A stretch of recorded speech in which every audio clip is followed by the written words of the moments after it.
Good evening. क्या सभी को मेरा ऑडियो वीडियो क्लियर आ रहा है भाई? अगर क्लियर हो तो एक बार इंडिकेट करें so that we can start the class. हम क्लास को स्टार्ट कर सकें। आज का हमारा टॉपिक होगा जो कल एक्चुअली में मैंने टॉपिक कहा था वो एक्चुअल में अभी स्टार्ट हो पाएगा, which is general introduction of India, जहां पे हम वास्तविकता में इंडिया के जनरल डायमेंशंस को कवर करेंगे। फाइन। और एक बात ध्यान से सुनिएगा माफ कीजिएगा, दैट लास्ट क्लास में हमने जो डिस्कस करा था, हमने डिस्कस करा था एग्जैक्टली इंडिया बना कैसे है, मतलब इंडिया का आप कह सकते हो कि फॉर्मेशन या जियोलॉजिकल फॉर्मेशन कैसे हुआ है। ठीक है, आप अगर मैं आपको थोड़ा याद दिलाऊं तो ध्यान दीजिएगा। तो हमने लास्ट क्लास में डिस्कस करा कि भाई India was part of Africa, यह हमारा मेन डायग्राम था। जस्ट अ सेकेंड, इसे थोड़ा सा शिफ्ट करा जाए। यह हमने डिस्कस करा था, यह था अफ्रीका, राइट। और यहां कहीं पर हमने प्लॉट करा था that this part was Eurasia. देखो आप सभी लोग जरा ध्यान दें, अगर आप यूपीएससी की तैयारी कर रहे हो तो एंड ऑफ द डे आपको मेंस लिखना पड़ेगा, एंड मेंस के केस में आपका रिप्रेजेंटेशन डज मैटर। मतलब मैं एक बात एकदम क्लियर कट कह रहा हूं दैट अगर आप मेंस लिखते हैं, ऑब्वियसली बात है, अगर आप प्री की तैयारी कर रहे हो तो प्री क्लियर करने के बाद मेंस तो लिखोगे ही। याद रखिए कि आपका रिप्रेजेंटेशन ऑफ योर आंसर, मतलब कि आप आंसर कैसे लिखते हैं, ये खासा मायने रखता है। और ये भी याद रखिएगा कि एग्जामिनर जो है वो कॉपी को, हर एक कॉपी को ऐसा नहीं है कि बहुत दबाव डालकर, बहुत जो है गहराई के साथ देखता हो। एग्जामिनर जो है वो सरसरी निगाहों से सिर्फ एक बार ये जज करना चाहता है कि जो आंसर है उसमें एग्जैक्टली जो कंटेंट पुट करा गया है वो क्वालिटीफुल कंटेंट है या नहीं, क्वेश्चन में जो पूछा गया है वो बताया गया है या नहीं, और उसे बहुत ज्यादा स्ट्रेस तो नहीं आ रहा है उसे एक्सप्लेन करने में या फिर उसे पढ़ने में। फाइन। आपका ये जो डायग्रामेटिक रिप्रेजेंटेशन है, याद रखिए कि ये बहुत मायने रखता है। फाइन। सो कोशिश करना है, आप देखिए कि मैं किस प्रकार से डायग्राम प्लॉट कर रहा हूं, कैसे जो है उन चीजों को एक्सप्लेन कर रहा हूं बोर्ड पर। ठीक है, एज इट इज आप अपनी कॉपी पर लिखने का प्रयास करिए। जस्ट ट्राई करो कि उन चीजों को उसी प्रकार से जो है वो लिख सको। अगर आप ऐसा कर पाते हो तो मैं दावे के साथ कहता हूं कि you will get higher marks. आप जो है वो एक सामान्य विद्यार्थी की अपेक्षा, मतलब एक जनरल जो स्टूडेंट होता है जो सामान्य रूप से तैयारी कर रहा है, या फिर एक नटशेल में कहूं तो एक जो है क्राउड होता है जो एग्जाम आने के साथ जन्म लेता है, 4 महीने तैयारी करता है और फिर गायब हो जाता है, उससे तो कहीं बेहतर आप परफॉर्म कर पाओगे। ठीक है, चलो हमने लास्ट क्लास में देखा था बच्चों कि India was part of Africa, Bharat Africa का हिस्सा था। और मैंने आपको वहां यह भी समझाया था कि भाई जब भी आप इंडिया को प्लॉट करो जियोलॉजिकली हम कुछ इस प्रकार के दिखाई देते हैं। ठीक, कुछ इस तरीके से भारत आपको दिखाई देगा। यह है प्रायद्वीपीय भारत, इसके इस सेक्शन में आपको जो है अरावली दिखेगा, इस सेक्शन में आपको जो है राजमहल की पहाड़ियां दिखेंगी, और इंडिया यहां से सेपरेट होकर जो है वो अफ्रीका से अलग होकर कुछ इस प्रकार से आगे बढ़ा था। फाइन। और इसके पश्चात जो ये वाला सेक्शन आप देखते हो, जस्ट अ सेकेंड, ये जो सेक्शन आप देखते हैं ये सेक्शन कहलाता है टेथिस सागर का पार्ट। यही सागर भर गया था। और याद करिए कि मैंने कल आपको असंबद्धताओं में यानी कि डिसकंटिन्यूटीज में ये बात एक्सप्लेन करी थी बच्चों कि इसी पार्ट में अवसादों के अर्थात सेडिमेंट्स के भर जाने से हमारे ग्रेट इंडियन प्लेन का फॉर्मेशन हुआ था। और इवन जब आप इसे थोड़ा सा और एनलार्ज कर पढ़ोगे ना बच्चों, तो आप पाओगे कि इस प्लेट का कंटिन्यूएशन आगे ही है। ठीक, ये प्लेट थोड़ा सा मैं जरा आपको कनेक्ट करूं तो देखिएगा, सभी लोग जरा कंसंट्रेशन के साथ देखें। ये यूरेशियन प्लेट है। ठीक है, जस्ट इमेजिन कि ये यूरेशियन प्लेट है। ओके, इस तरीके से देखोगे तो यहां कहीं आपको यूरेशियन प्लेट दिखाई देगी। अभी मैं आप सभी के कमेंट्स भी देखूंगा और किसी को लास्ट क्लास से रिलेटेड डाउट भी होगा तो I will solve that doubt also. ठीक, ये यूरेशियन प्लेट है। ओके, अब देखिए इस तरफ यहां पर हमारा प्रायद्वीपीय भारत जो है वो इससे टकरा रहा था, और यहां पर आप पाओगे इस तरीके से, यहां पर अफ्रीका था। फाइन। इस तरीके से अगर मैं कहूं तो माफ कीजिएगा, यहां आपको जो है वो अफ्रीका दिखाई देगा, अफ्रीकन प्लेट का जो है वो सेक्शन दिखाई देगा, और ये प्लेट भी आगे जाकर जो है वो टकरा रही थी, और यहां पर अरब की प्लेट है। ठीक, तो ये जो सेक्शन आपको दिखाई देता है ये पूरा सेक्शन जो है आगे शिफ्ट हुआ है। लगभग 17 सेंटीमीटर प्रति वर्ष की दर से प्रायद्वीपीय भारत आगे शिफ्ट हुआ है। कुछ इससे कम 3 साढ़े 3 सेंटीमीटर प्रति वर्ष की दर से जो है अफ्रीका आगे बढ़ा है। ये अफ्रीका है। ठीक है, और ये अरब की प्लेट है। अब याद रखिए सारा कुछ आगे शिफ्ट हुआ है और इसलिए कहा जाता है कि ये जो सेक्शन है ये टेथिस सागर का, ये सेक्शन आज के समय भी उपस्थित है। आप देखेंगे कि जरा मैं कमेंट सेक्शन देख लूं। हाँ भाई, मैं तो बिल्कुल बढ़िया हूं। हाँ, मैं इसमें complete geography, Indian geography at least पूरी कंप्लीट करूंगा। अगर सक्सेसफुली हम आगे बढ़ पाए, आप सभी को इंटरेस्ट रहा तो आगे फिर मैं अदर पार्ट भी डिस्कस करूंगा, बट पहले हम इंडियन ज्योग्राफी पर फोकस करेंगे, ठीक है। और कोशिश करिएगा यार, कॉपी पेस्ट मत करना किसी कमेंट को, बार बार मत लिखना। मैं आपका कमेंट आवश्यक रहेगा तो डेफिनेटली मैं रीड कर लूंगा और आपको उसका आंसर दे दूंगा। आई नीड के जेन्युइनली आप लोग जैसे क्लासेस में पढ़ते हैं, जैसे हम बैचेस में पढ़ते हैं, वैसे आप जो है इस क्लास में भी पढ़ें। और वो जो चीज़ होती है ना, दैट आप एक क्लास में पढ़कर, एक क्लास में रहकर आप पढ़ाई करो, पढ़ाई करके चीज़ों को समझो, ये वाला थोड़ा सा बिहेवियर हम लोग मेंटेन करने का प्रयास करें। This is a humble request. Shreya ji नमस्कार सर। सर क्लासेस देख रहे थे, पश्चिमी घाट चल रहा था। चलिए भाई, करना पड़ रहा है, कोई बात नहीं बच्चे, यहां से भी आप पढ़ सकते हो, इट्स ओके, ठीक है। सर मैंने आपकी रिकॉर्डेड क्लास देखी थी। चलिए भाई, बहुत बढ़िया। तो आइए जरा मैं यहां इसे कंप्लीट कर दूं, फिर हम अपने टॉपिक पर भी वापस आए। देखो, ये जो सेक्शन आपको दिख रहा है आज के समय, ये जो सेक्शन आप देखते हो, this is called as Tethys sea, या फिर इसे टेथिस जियोसिंक्लाइन भी कहते हैं, या इसे टेथिस भूसन्नति भी कहते हैं। जिन बच्चों का ऑप्शनल सब्जेक्ट ज्योग्राफी है वो इसे टेथिस भूसन्नति कहेंगे, ठीक है, डन। ये जो सेक्शन आपको दिख रहा है आज भी ये प्रेजेंट है। भारत के उत्तर का विशाल मैदान हो या फिर अरब के साइड से आगे जाओगे तो आपको पूरा भूमध्य सागर हो, और इवन यहां पर कैस्पियन सी, कैस्पियन सी, काला सागर, ये सारे ही सेक्शन वास्तविकता में इसी टेथिस सागर का ही बचा हुआ अवशेष है। और इवन मैं आपको बताऊं तो हिमालयन पोर्शन जो हम अभी से कुछ समय बाद हम स्टार्ट करेंगे, उस हिमालयन पोर्शन में भी देखिएगा आप पाओगे कि हिमालयाज के पास दो झीलें हैं, एक है मानसरोवर, एक है कैलाश। कैलाश के पास एक है मानसरोवर और एक है राक्षस ताल, माफ कीजिएगा, फाइन। तो मानसरोवर जो झील है, मानसरोवर झील, डियर, ये झील ताजे पानी की झील है, ठीक, समझ में आता है, क्योंकि वर्ल्ड का सबसे बड़ा थर्ड पोल हिमालयाज है। दुनिया में सबसे ज्यादा हिमनद ध्रुवों के बाद हिमालय में है। This can be understandable, right.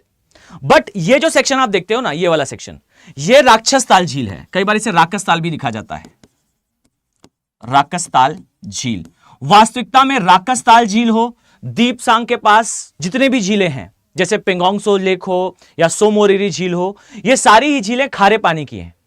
आपने कभी इमेजिन करा कि भाई दुनिया में ध्रुवों के अलावा सबसे ज्यादा हिमनद यानी कि ग्लेशियर्स जिस प्लेस पे हैं, उस प्लेस पे आपको खारी झीलें भी दिखाई दे रही हैं, फाइन।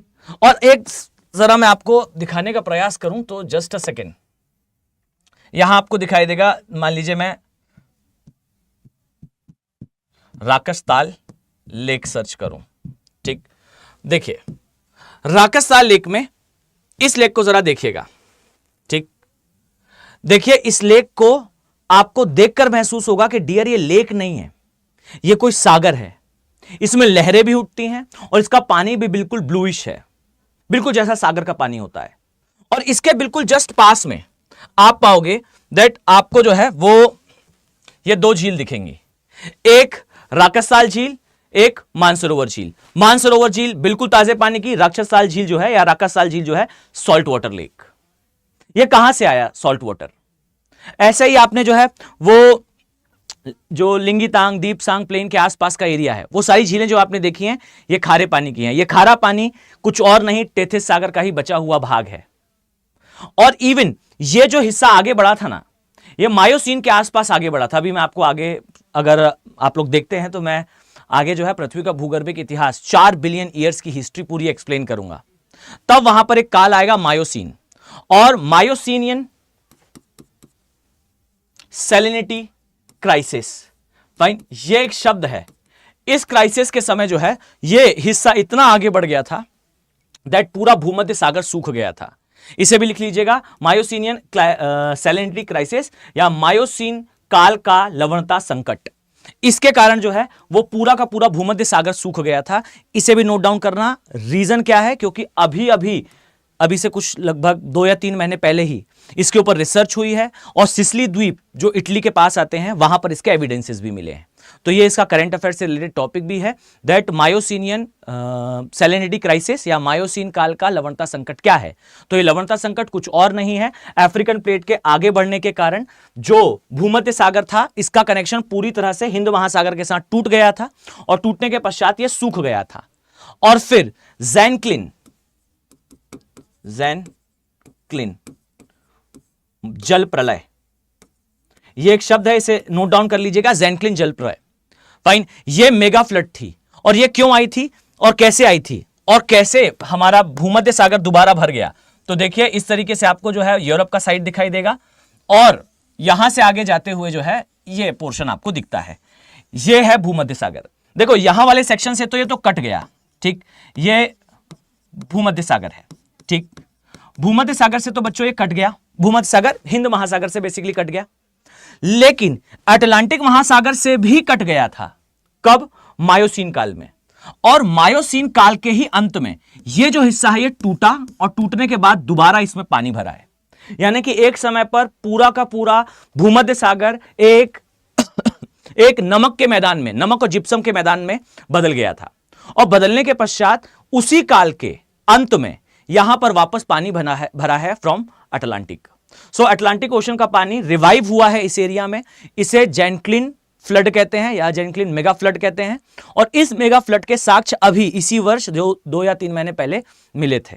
इसका मैंने वीडियो भी कवर किया था, आई थिंक कवर करा था, मुझे ध्यान नहीं है कि मैंने एग्जैक्टली कवर किया था या नहीं, पर यस मैंने इसके बारे में डिस्कशन यूट्यूब पर करा है, ठीक है, कहां करा है, कौन से वीडियो में करा है मुझे ध्यान नहीं है, लेकिन मैंने इसका डिस्कशन करा है दैट मायोसिनियन सैलिनिटी क्राइसिस ऐसा कुछ हुआ था, जिस कारण से पूरा का पूरा भूमध्य सागर सूख गया था, और फिर जैनक्लिन फ्लड आई थी, और उस फ्लड के कारण ये दोबारा भरा था। यह हमने जो पढ़ा ना भारत का निर्माण, उससे संबंधित है, ठीक है। तो मैं उम्मीद कर रहा हूं कि इसे जरूर आप नोट डाउन कर लोगे, ठीक। जिस कारण से भारत इधर आया, उसी कारण से अफ्रीका भी आगे शिफ्ट हुआ, उसी कारण से ये एरिया सूख गया था। तो ये इसका थोड़ा सा करंट अफेयर है, कल की क्लास में मैं डिस्कस करना भूल गया था, ठीक है। तो मैंने अभी आपको बताया, छोटा सा सेक्शन है। चलिए बच्चों, कैन वी स्टार्ट नाउ। ये एक सेक्शन आप नोट डाउन करेंगे, उसके पहले ध्यान से सुनिए। जो बच्चे मुझे टेलीग्राम पर मैसेज कर रहे थे कि सर हमें जो है एनरोल करना है, और फिर एनरोल करने की प्रोसेस जो है 14 फरवरी तक हो नहीं पाई, और जो सेल थी वो कल एंड हो गई, तो आप एटलीस्ट मुझे मैसेज कर दें, तो मैं आपसे कांटेक्ट कर लूंगा। ये टेलीग्राम चैनल है, और उस जो हम वीडियो पढ़ रहे हैं इसकी पीडीएफ भी आपको यहां पर मिल जाएगी। मैं टेलीग्राम चैनल का नाम लिख देता हूं, दिस इज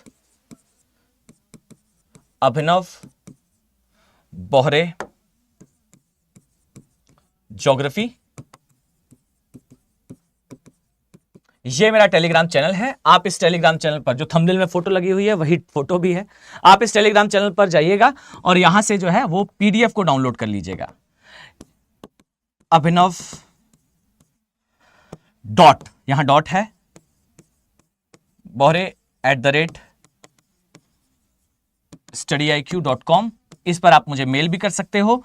अगर आप ऑप्शनल के बैचेस में आना चाहते हैं और geography as a optional subject पढ़ना चाहते हो, या फिर आप जो है हमारे संपूर्ण बैचेस का हिस्सा, मैं आगे इसके बारे में थोड़ी जानकारी और दूंगा, आप इन संपूर्ण बैचेस का भी हिस्सा बन सकते हो just by using this code, ठीक है। पर अभी हम थोड़ा पढ़ाई पर वापस आते हैं। चलिए, सो अब जरा सभी लोग ध्यानपूर्वक सुनिएगा। हम स्टार्ट करेंगे भारत के बारे में कुछ सामान्य चीजें, भारत का सामान्य परिचय, सामान्य परिचय, ठीक। इसमें मैं आपसे कुछ मेंस के डायमेंशन पर चर्चा करूंगा, जैसे भारत के 2 टाइम जोन होने चाहिए या नहीं, भारत के 2 टाइम जोन, इस पर भी हम चर्चा करेंगे। साथ ही इससे सहसंबंधित टॉपिक जो कि है इज इसका कोरिलेटेड टॉपिक, जिसे कहते हैं डे लाइट सेविंग टाइम, इसके ऊपर भी हमारा डिस्कशन होगा। और साथ ही मैं आपको भारत की सीमाओं के बारे में भी बताऊंगा। शायद हम वहां तक पहुंच पाए, शायद हम ना पहुंच पाए। ठीक है, तो भारत की अंतरराष्ट्रीय सीमाएं, अंतरराष्ट्रीय सीमाएं, ठीक है, इसके बारे में भी हम चर्चा करेंगे, इसके बारे में भी इन डिटेल डिस्कशन करेंगे। ठीक है, चलिए। सो आई थिंक ये हमारा थोड़ा मेंस का डायमेंशन रहेगा, बाकी प्री के डायमेंशंस को मैं पूरा टच करते हुए, पूरा कंप्लीट करते हुए आगे बढ़ूंगा। और याद रखना, आपने जो पहले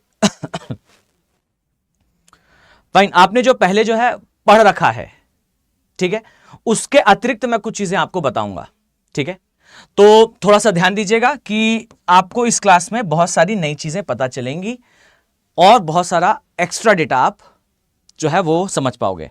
बच्चे ये ऑप्शनल का है भाई, एक बच्चे ने लिखा, चलिए मैं जरा बता दूं, ये है ऑप्शनल का बच्चे बैच। ठीक है, Neeraj Kumar ji, this is geography optional का बैच, और इसमें पूरा ज्योग्राफी जो है वो मैं कंप्लीट कराऊंगा फॉर ऑप्शनल सब्जेक्ट। ठीक है, 2 फॉर्म में है, गोल्ड और प्लेटिनम, आपको जो प्रेफरेबल हो आप उसके साथ जो है वो जा सकते हैं। ठीक है, ओके, मतलब जो भी स्टूडेंट ज्वाइन करने के इच्छुक हो उसके लिए ये बैच अभी ओपन है। मैं बता दूं, ये फरवरी का बैच है और इस बैच को हम ऐसे लेकर चल रहे हैं कि प्री आने से पहले वो सारे सब्जेक्ट जो प्री में आते हैं, जैसे मैपिंग, जैसे इंडियन ज्योग्राफी, फिजिकल ज्योग्राफी, ये पूरा सेक्शन हम कंप्लीट कर लें इस बैच में, ताकि आपको इसका पूरा फायदा हो सके। ठीक है, तो इसे भी आप लोग ध्यान रखना। चलिए, नाउ ध्यान से देखिएगा। सबसे पहले तो मैंने आप सभी को बच्चों कहा था कि आप सभी डिटेल से इंडिया का मैप बनाना सीख लें। दिस इज कॉल्ड इंडिया, यह है हमारा भारत, ग्रेट इंडिया। ठीक है, यह सेक्शन आपको दिखाई देगा। ठीक है, मैं मानकर चल रहा हूं कि आप सभी ने जो है वो इंडिया का मैप प्लॉट करना सीख लिया होगा और आप ठीक से जो है मैप प्लॉटिंग करना जानते हैं। चलिए, कुछ कुछ चीजें मैं पहले आपको सिर्फ बोलकर बता दूं, जिससे लिखने में समय व्यर्थ ना हो। जैसे भारत में कितने राज्य हैं? फाइन, आई थिंक आप सभी को पता है भारत में 28 राज्य हैं।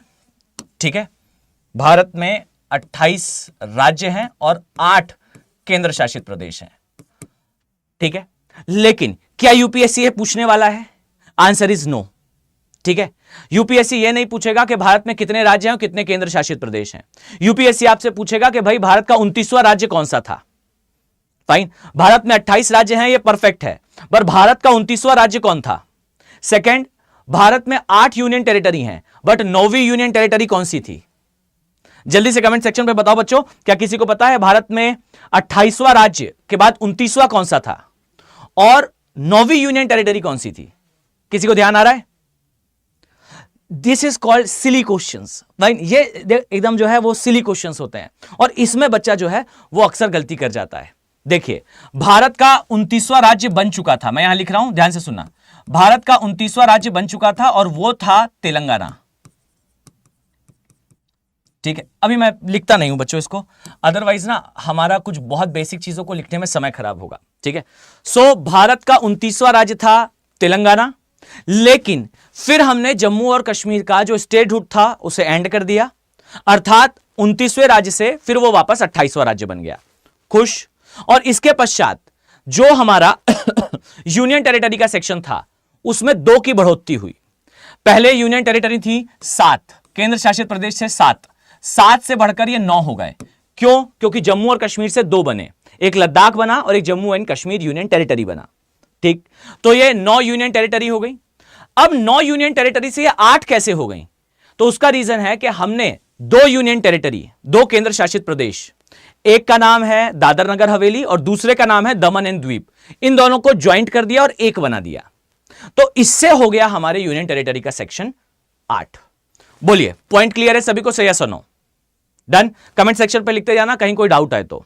ठीक है, मैं सारे इंपॉर्टेंट कमेंट्स देख रहा हूं। ओके, नाउ ऐसे हमारे 28 राज्य, 8 केंद्र शासित प्रदेश हो गए।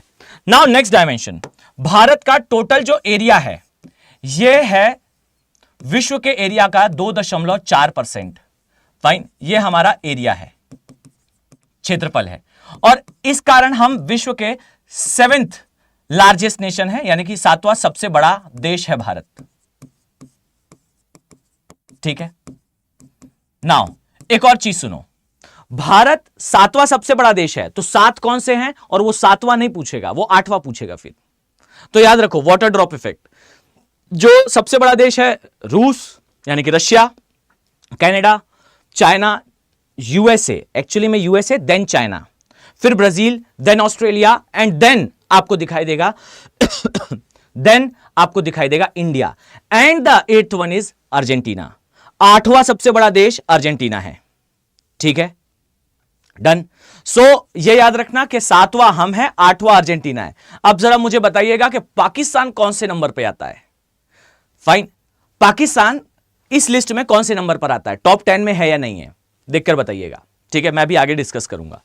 इसके अलावा हमारी जो जनसंख्या है वो विश्व की जनसंख्या का 17.5% है, और इसी से समझो एक लाइन 17.5% है, और ऐसा करते हुए हम दूसरे सबसे बड़े देश हैं।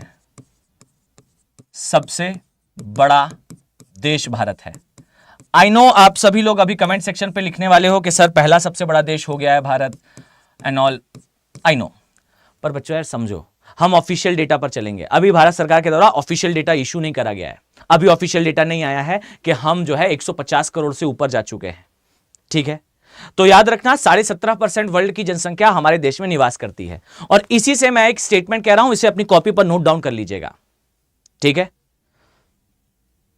अरे भाई मुझसे बात करो ना, सभी लोग ध्यान से सुनो भाई, मुझसे बात करो। ओके, हम फर्स्ट नंबर पर आ गए हैं, लेकिन अभी तक ऑफिशियली डिक्लेयर नहीं हुआ है, तो पहले डिक्लेयर हो जाने दें, फिर हम इसके बारे में चर्चा करेंगे। ठीक है, अब दूसरी बात सुनिए, याद रखिएगा, एक लाइन कह रहा हूं मैं, इसे लिख लें, that India is not a poor nation, India is rich but Indians are poor. Bharat एक अमीर देश है, भारतीय गरीब हैं, और उसका आंसर ये पीछे लिखा हुआ है। सोच कर देखिए कि विश्व की टोटल जनसंख्या का मोटे मोटे तौर पर 20% भारत में रहता है, पर टोटल जितना एरिया है उसका केवल 2.5% भारत है। फाइन, और इससे अंदाज लगाइए आप दैट भारत में इतनी जनसंख्या है कि इंडिया का चलिए मैं आपको कंपैरिजन बताता हूं। नॉर्वे, स्वीडन, फिनलैंड, विश्व का जो खुशहाली सूचकांक आता है या फिर वर्ल्ड हैप्पीनेस इंडेक्स आता है, इसमें टॉप पे रहते हैं ये देश, नॉर्वे, स्वीडन, फिनलैंड। इन देशों का जनसंख्या घनत्व या पॉपुलेशन डेंसिटी कितना है, रफली अराउंड 18, 17, 11, 12।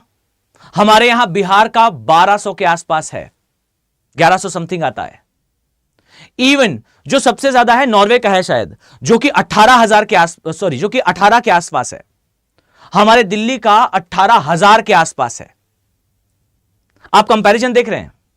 और यह भी छोड़ो, जो ग्रीनलैंड के आसपास का एरिया है, खासकर ग्रीनलैंड है, इसकी पॉपुलेशन डेंसिटी 3 है, 3।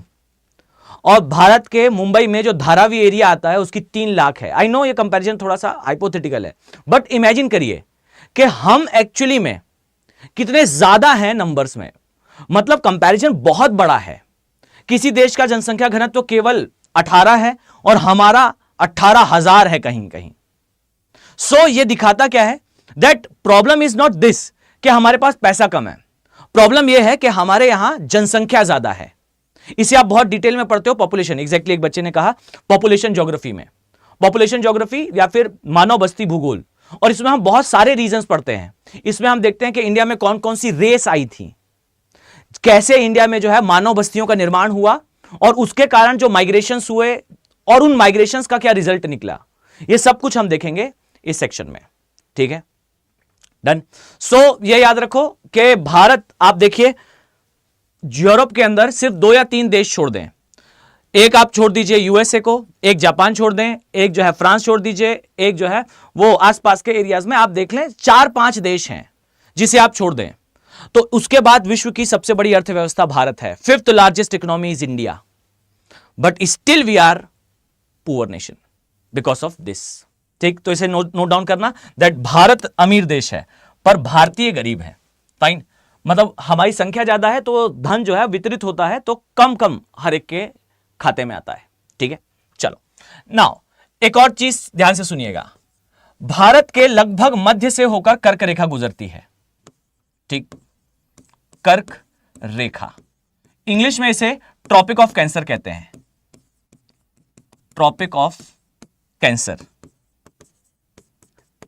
देखो मैं सिर्फ ना मैं सिर्फ ना टॉपिक टॉपिक लिखता जा रहा हूं, क्योंकि ये सारी चीजें थोड़ा बेसिक्स हैं। मैं मानकर चलता हूं कि बच्चे को ये थोड़ा बहुत पता होता है। जिन बच्चों को नहीं पता है आज पता हो जाएगा, ठीक है। पर मैं उसे पूरा पूरा नोट डाउन नहीं कर रहा हूं। यहां पर ना एक टॉपिक और पढ़ाऊंगा मैं आपको, अगर आज समय रहा तो। भारतीय उपमहाद्वीप को उपमहाद्वीप की संज्ञा देना, क्या यह सही है या यह गलत है? फाइन। क्या रीजन है कि कुछ इंडियन ज्योग्राफर्स का यह कहना है, इंडियन भारतीय ज्योग्राफर्स का, कि उपनिवेश काल की देन है। यह शब्द वास्तविकता में डिवाइड एंड कॉन्कर या बांटो और राज करो की नीति को इंडिकेट करता है। उपमहाद्वीप शब्द का अपना एक राजनीतिक मैंडेट हुआ करता था। हमने इसे ब्रिटिश राज का दिया हुआ एक शब्द के रूप में अपना लिया है।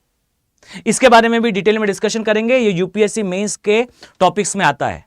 वो आपको यूपीएससी आपको मेंस में लिखने कहेगा, भारतीय उपमहाद्वीप शब्द की प्रकृति को समझाइए, कैसे ये पॉजिटिव और कैसे नेगेटिव है। इसके बारे में डिटेल में चर्चा करेंगे और इससे नॉर्थ ईस्ट की इंसर्जेंसी को भी कनेक्ट करेंगे इस वाले टॉपिक से, इस वाले से नहीं, इस वाले टॉपिक से, ठीक है।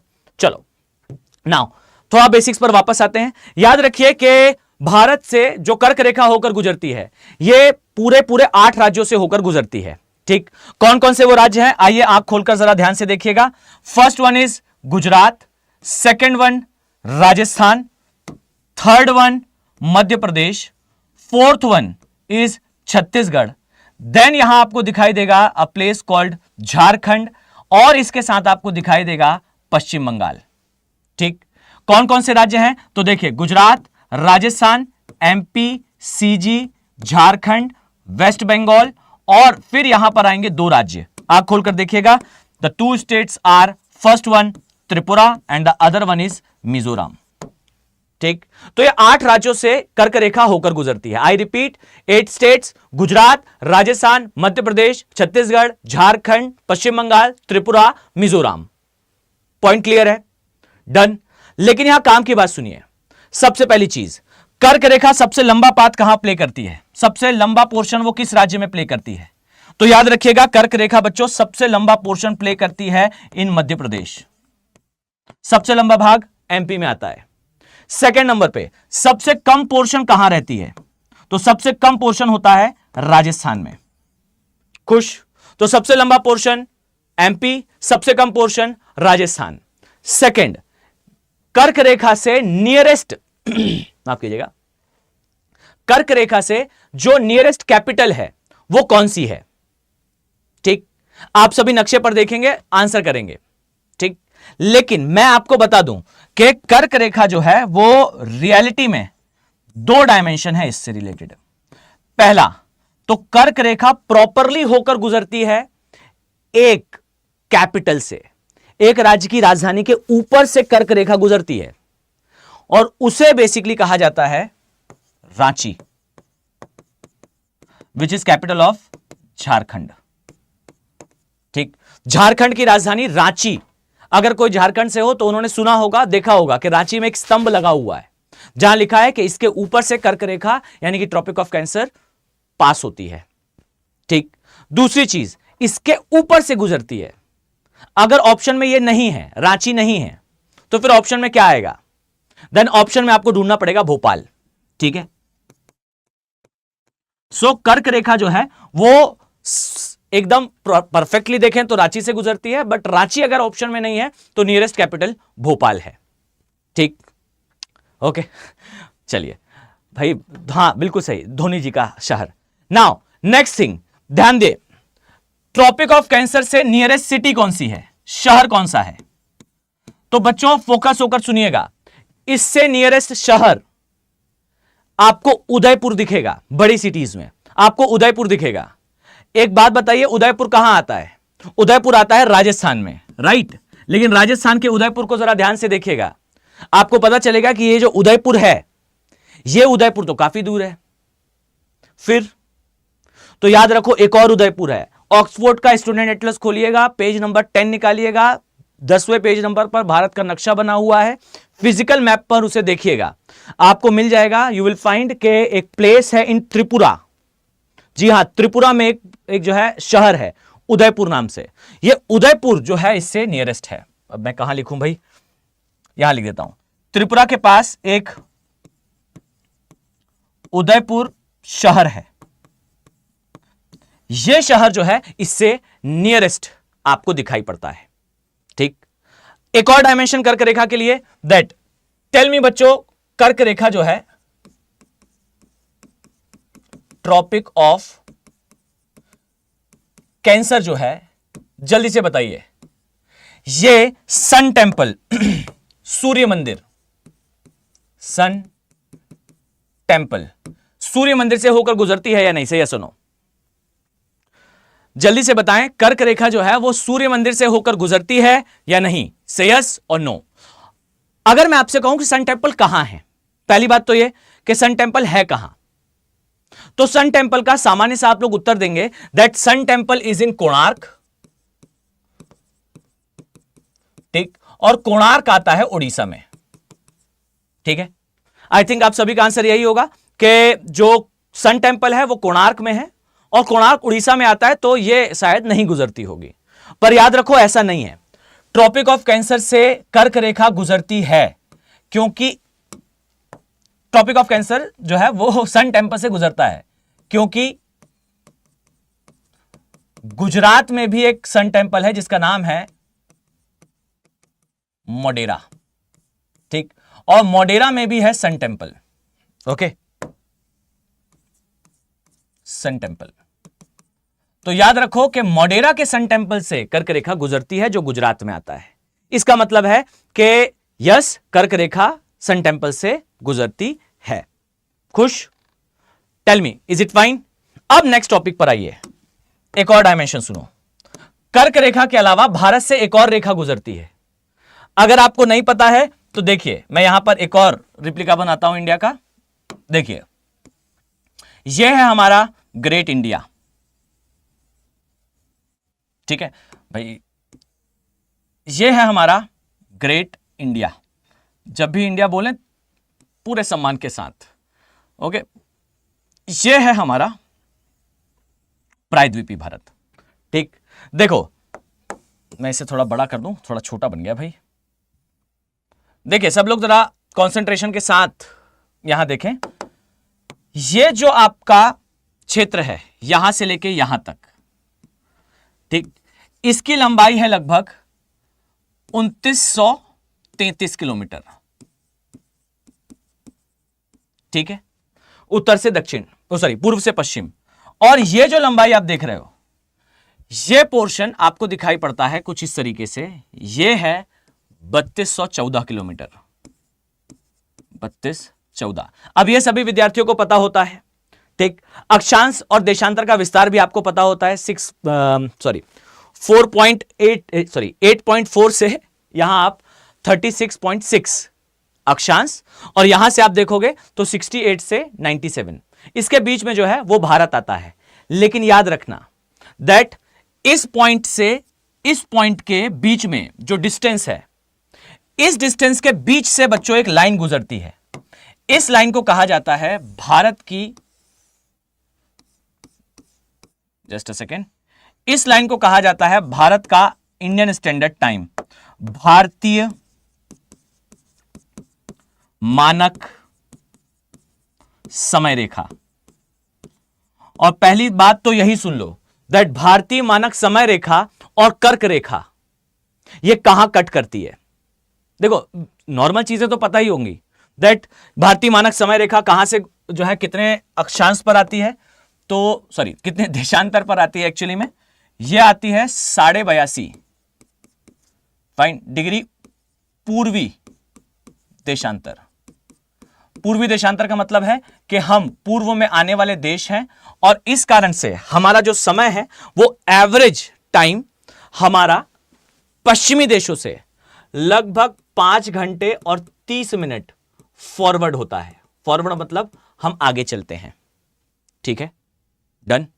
अब मेरा प्रश्न यह है कि पहले इसके बारे में थोड़ी चर्चा मैं आगे और करूंगा, फाइन, इसकी चर्चा मैं आगे और करूंगा, बट पहले आप ये बताइए जो भारतीय मानक समय रेखा है यह ट्रॉपिक ऑफ कैंसर के साथ अर्थात कर्क रेखा के साथ किस प्लेस में कट करती है। ठीक, फैक्चुअल क्वेश्चन है, तो याद रखो कर्क रेखा और ये भारतीय मानक समय रेखा बच्चों ये आपस में कट करती हैं छत्तीसगढ़ में। ठीक है, छत्तीसगढ़ में। और छत्तीसगढ़ का भी एक प्लेस है by the name of Korba. ये कोरबा में जो है वो कट करती है, अर्थात ट्रॉपिक ऑफ कैंसर और भारतीय मानक समय रेखा, ये आपस में कोरबा नामक क्षेत्र छत्तीसगढ़ में they use to cross each other, एक दूसरे को कट कर रही हैं। अब जरा आइए थोड़ा कंसेप्चुअली इस बात को थोड़ा और इलेबोरेट करते हैं। अच्छा रुको रुको, कंसेप्चुअली जाने से पहले एक और बात, ये भारतीय मानक समय रेखा बताइए बच्चों कितने राज्यों से होकर गुजरती है? कितने राज्यों से ये पास होती है, किसी को पता है भाई? Tell me number of states कितने हैं? अब तो मैंने लिख ही दिया भाई, फाइन। अरे कमेंट सेक्शन पे आंसर दिया करो बच्चों, ठीक है। टेल मी के कर्क रेखा कितने राज्यों से गुजरती है? तो 5 राज्यों से गुजरती है। कौन से 5 राज्य हैं? अभी एक बच्चे ने कमेंट सेक्शन पर लिखा भी था वैसे, फाइन। 5 राज्य कौन से हैं? आपको दिखेगा यूपी, एमपी, छत्तीसगढ़, ओडिशा, आंध्र प्रदेश, ठीक। ये वो 5 राज्य हैं। अब मैंने डिटेल में नाम नहीं लिखा है, यूपी, एमपी, छत्तीसगढ़, उड़ीसा, आंध्र प्रदेश, ठीक है। दीज आर द 5 स्टेट्स जहां से रेखा पास होती है, ठीक है। और एग्जैक्टली ये कहां से गुजरती है? तो एक प्लेस है मिर्जापुर, वहां से जो है उत्तर प्रदेश में आता है, ठीक। सिनेमा के कारण काफी फेमस भी है। मिर्जापुर से जो है ये गुजरती है, नैनी पहले कहा जाता था, अब जो है मिर्जापुर का नाम चल रहा है, ठीक है। सो इसे थोड़ा सा आप लोग अपने माइंड पर सेटल रखिएगा। और एक बात और बता दूं, भारतीय मानक समय रेखा पर कितना बजा है, ध्यान से सुनना। गुजरती तो यहां से है, लेकिन वो घड़ी कहां है जो भारतीय मानक समय को बताती है? कभी सोचा है? वो वॉच कहां रखी हुई है? तो बच्चे वो जो घड़ी है ना, वो घड़ी रखी है दिल्ली में, ठीक, जो ये टाइम बताती है। और वो जो है वो घड़ी दिल्ली में, इसे परमाणु घड़ी कहा जाता है, एटॉमिक जो है वो घड़ी कहा जाता है। एटम से नहीं चलती है बट नाम ऐसा होता है, फाइन। वो घड़ी जो है दिल्ली में रखी हुई है, यहां नहीं रखी है, इसका ध्यान रखना, इस प्लेस पर नहीं रखी है, ठीक है।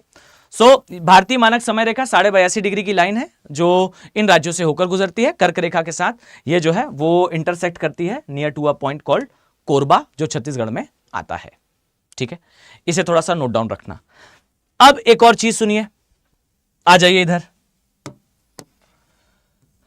भाई। देखो, मैं जितने भी बार मैप प्लॉट कर रहा हूं, मैं एक बात स्पष्ट करता हूं और अक्सर मैं क्लासेस में भी ये बात दोहराता हूं। याद रखिए कि कौन सा स्टूडेंट मैप प्लॉट कर पाता है? वो जो मैप प्लॉट करते हुए देखता है, ठीक। मैं अगर बार बार प्लॉट करूंगा तो मजबूरी हो जाएगी आपकी कि आपको भी बार बार प्लॉट करना पड़े, ठीक है, ओके। अगर मैं बार बार प्लॉटिंग करूंगा तो यह आपके लिए बाध्यकारी हो जाएगा कि आप भी उसे बार बार प्लॉट करें। तो कोशिश करिए कि प्रैक्टिस में आ जाए कि इंडिया का मैप 2 स्ट्रोक पर बने, ठीक है। मैं चाहूं तो ये सारी चीजें, ये इमेजेस डाउनलोड कर कर यहां पर मैं डिस्प्ले कर दूं, और डिस्प्ले करने के बाद चीजों को समझाना बहुत आसान हो जाता है। जो मैं ये बातें कह रहा हूं, इन बातों को आसानी से पीपीटी में कन्वर्ट करा जा सकता है और फिर डायरेक्टली मैं आपको उसे समझा दूं, ठीक है, ओके। बट ये बार बार प्लॉट करने से होगा ये कि आपको इसकी प्रैक्टिस हो जाएगी और आप इसे बनाना सीख लेंगे, ठीक है। चलिए अब यहां जरा ध्यान से देखिएगा कि एग्जैक्टली मैं आपको अब यहां क्या बता रहा हूं। देखो सभी लोग जरा कंसंट्रेशन के साथ देखना बच्चों, ये भारतीय मानक समय रेखा है, ये 82.5 डिग्री का अक्षांश है, ठीक है। ये जो है ये 82.5 डिग्री का पूर्वी देशांतर है, माफ कीजिएगा, पूर्वी देशांतर है। देखो ये लाइन जो है ये सेंटर से गुजर रही है, हमने डिवाइड कर लिया कि लगभग ये जो है वो सेंटर वाला पार्ट है, लेकिन ये है गुजरात का प्लेस। जरा आप सब लोग ध्यान से सुनना बच्चों, ठीक है। ये है गुजरात का प्लेस। गुजरात में एक प्लेस है बाय द नेम ऑफ भुज, ठीक, ये आता है गुजरात वाले सेक्शन में, ठीक है। और एक प्लेस है अरुणाचल प्रदेश में, यहां अरुणाचल प्रदेश, ठीक। और इस प्लेस का बच्चों नाम है विजयनगर। जी हां, विजयनगर। आई थिंक अगर मैंने ज्यादातर लोग, अब भाई किसी को पता हो तो मैं नहीं कह सकता, बट ज्यादातर लोग अगर मैंने ये नाम ना लिया होता कि अरुणाचल प्रदेश में है, तो आप सभी का ध्यान इस बात पर जाता कि विजयनगर साम्राज्य, बहमनी साम्राज्य जो है वो दक्षिण में थे, तो विजयनगर भी यहां कहीं दक्षिण में होगा। और वो इसी बात का फायदा उठाकर एक छोटा सा क्वेश्चन जो है वो क्वाइन कर देता कि विजयनगर, आप इमेजिन करते कि दक्षिण भारत में यहां कहीं है और दक्षिण भारत जो है वो नैरो होता जा रहा है, तो सिंपल सी बात है कि ये जो रेखा है विजयनगर उसके काफी पास होगा, जबकि विजयनगर अरुणाचल प्रदेश में है एकदम दूर। ठीक है, सो अब आप लोग जरा ध्यान दें कि अरुणाचल प्रदेश के विजयनगर और गुजरात के भुज, इसके बीच में आपको जो टाइम डिफरेंस दिखता है, एक बात सिंपल सी बताइए बच्चों, पृथ्वी जो है अपने अक्ष पर कैसे घूमती है? सभी लोग जरा ध्यान से देखो, थोड़ा बेसिक्स पर बात कर लेते हैं। यह हमारी अर्थ है, अर्थ अपने एक्सेस पर कैसे घूमती है बच्चों, जल्दी से बताओ। अर्थ अपने एक्सेस पर घूमती है पश्चिम से पूर्व, right. So make it sure कि अगर मैंने कहा कि ये जो है एक लाइन है, यहां पर मैं विराजमान हूं, यहां पर जो है वो मिठाइयां रखी हुई हैं और मैं इन मिठाइयों को वितरित कर रहा हूं। ठीक, ओके। नाउ अब कुछ काल्पनिक पात्र आ जाएंगे, ए, बी, सी और डी। जल्दी से बताओ बच्चों कि अगर मैंने ये मिठाई वितरण का कार्यक्रम शुरू करा है, अब मुझे बताएं कि ये जो लाइन है, इस लाइन में फर्स्ट नंबर पर कौन खड़ा है? टेल मी, इस लाइन में फर्स्ट नंबर पर कौन खड़ा होगा? ऑब्वियस सी बात है, फर्स्ट नंबर पर पॉइंट ए खड़ा होगा, पर्सन ए खड़ा होगा, राइट। और अगर मैंने इस पर्सन को यहां से उठाया, अरे भाई, अरे मेरा सिर ही हट गया भाई, चलिए। सो अगर मैंने इस पर्सन को उठाया और यहां रख दिया, अब जो मिठाई वितरण का कार्यक्रम है, डिस्ट्रीब्यूशन है, वो यहां से स्टार्ट हो रहा है। Now the thing is, D जो है वो फर्स्ट नंबर पर आ जाएगा। सही कह रहा हूं मैं? काम की बात क्या समझे इससे? इससे आप ये समझे कि लाइन जिस डायरेक्शन में जाएगी, मोशन जिस डायरेक्शन में होगा, उस डायरेक्शन के अकॉर्डिंगली बच्चों आगे या पीछे डिसाइड होगा। अब चूंकि पृथ्वी ही घूम रही है, ध्यान से सुनिएगा, चूंकि अर्थ ही रोटेट कर रही है पश्चिम से पूर्व, पश्चिम से पूर्व, तो ऑब्वियस सी बात है कि पूर्व का समय आगे होगा। और देखिए हमारे इस वाले भाग का समय जो है वो आगे है।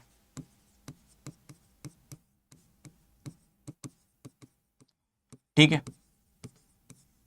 और ये जो पोर्शन होगा एग्जैक्टली जो सबसे वेस्ट में आता है, ये वाले स्थान का समय जो है वो अपेक्षाकृत पीछे होगा, पीछे होना। इसमें कितना अंतर है?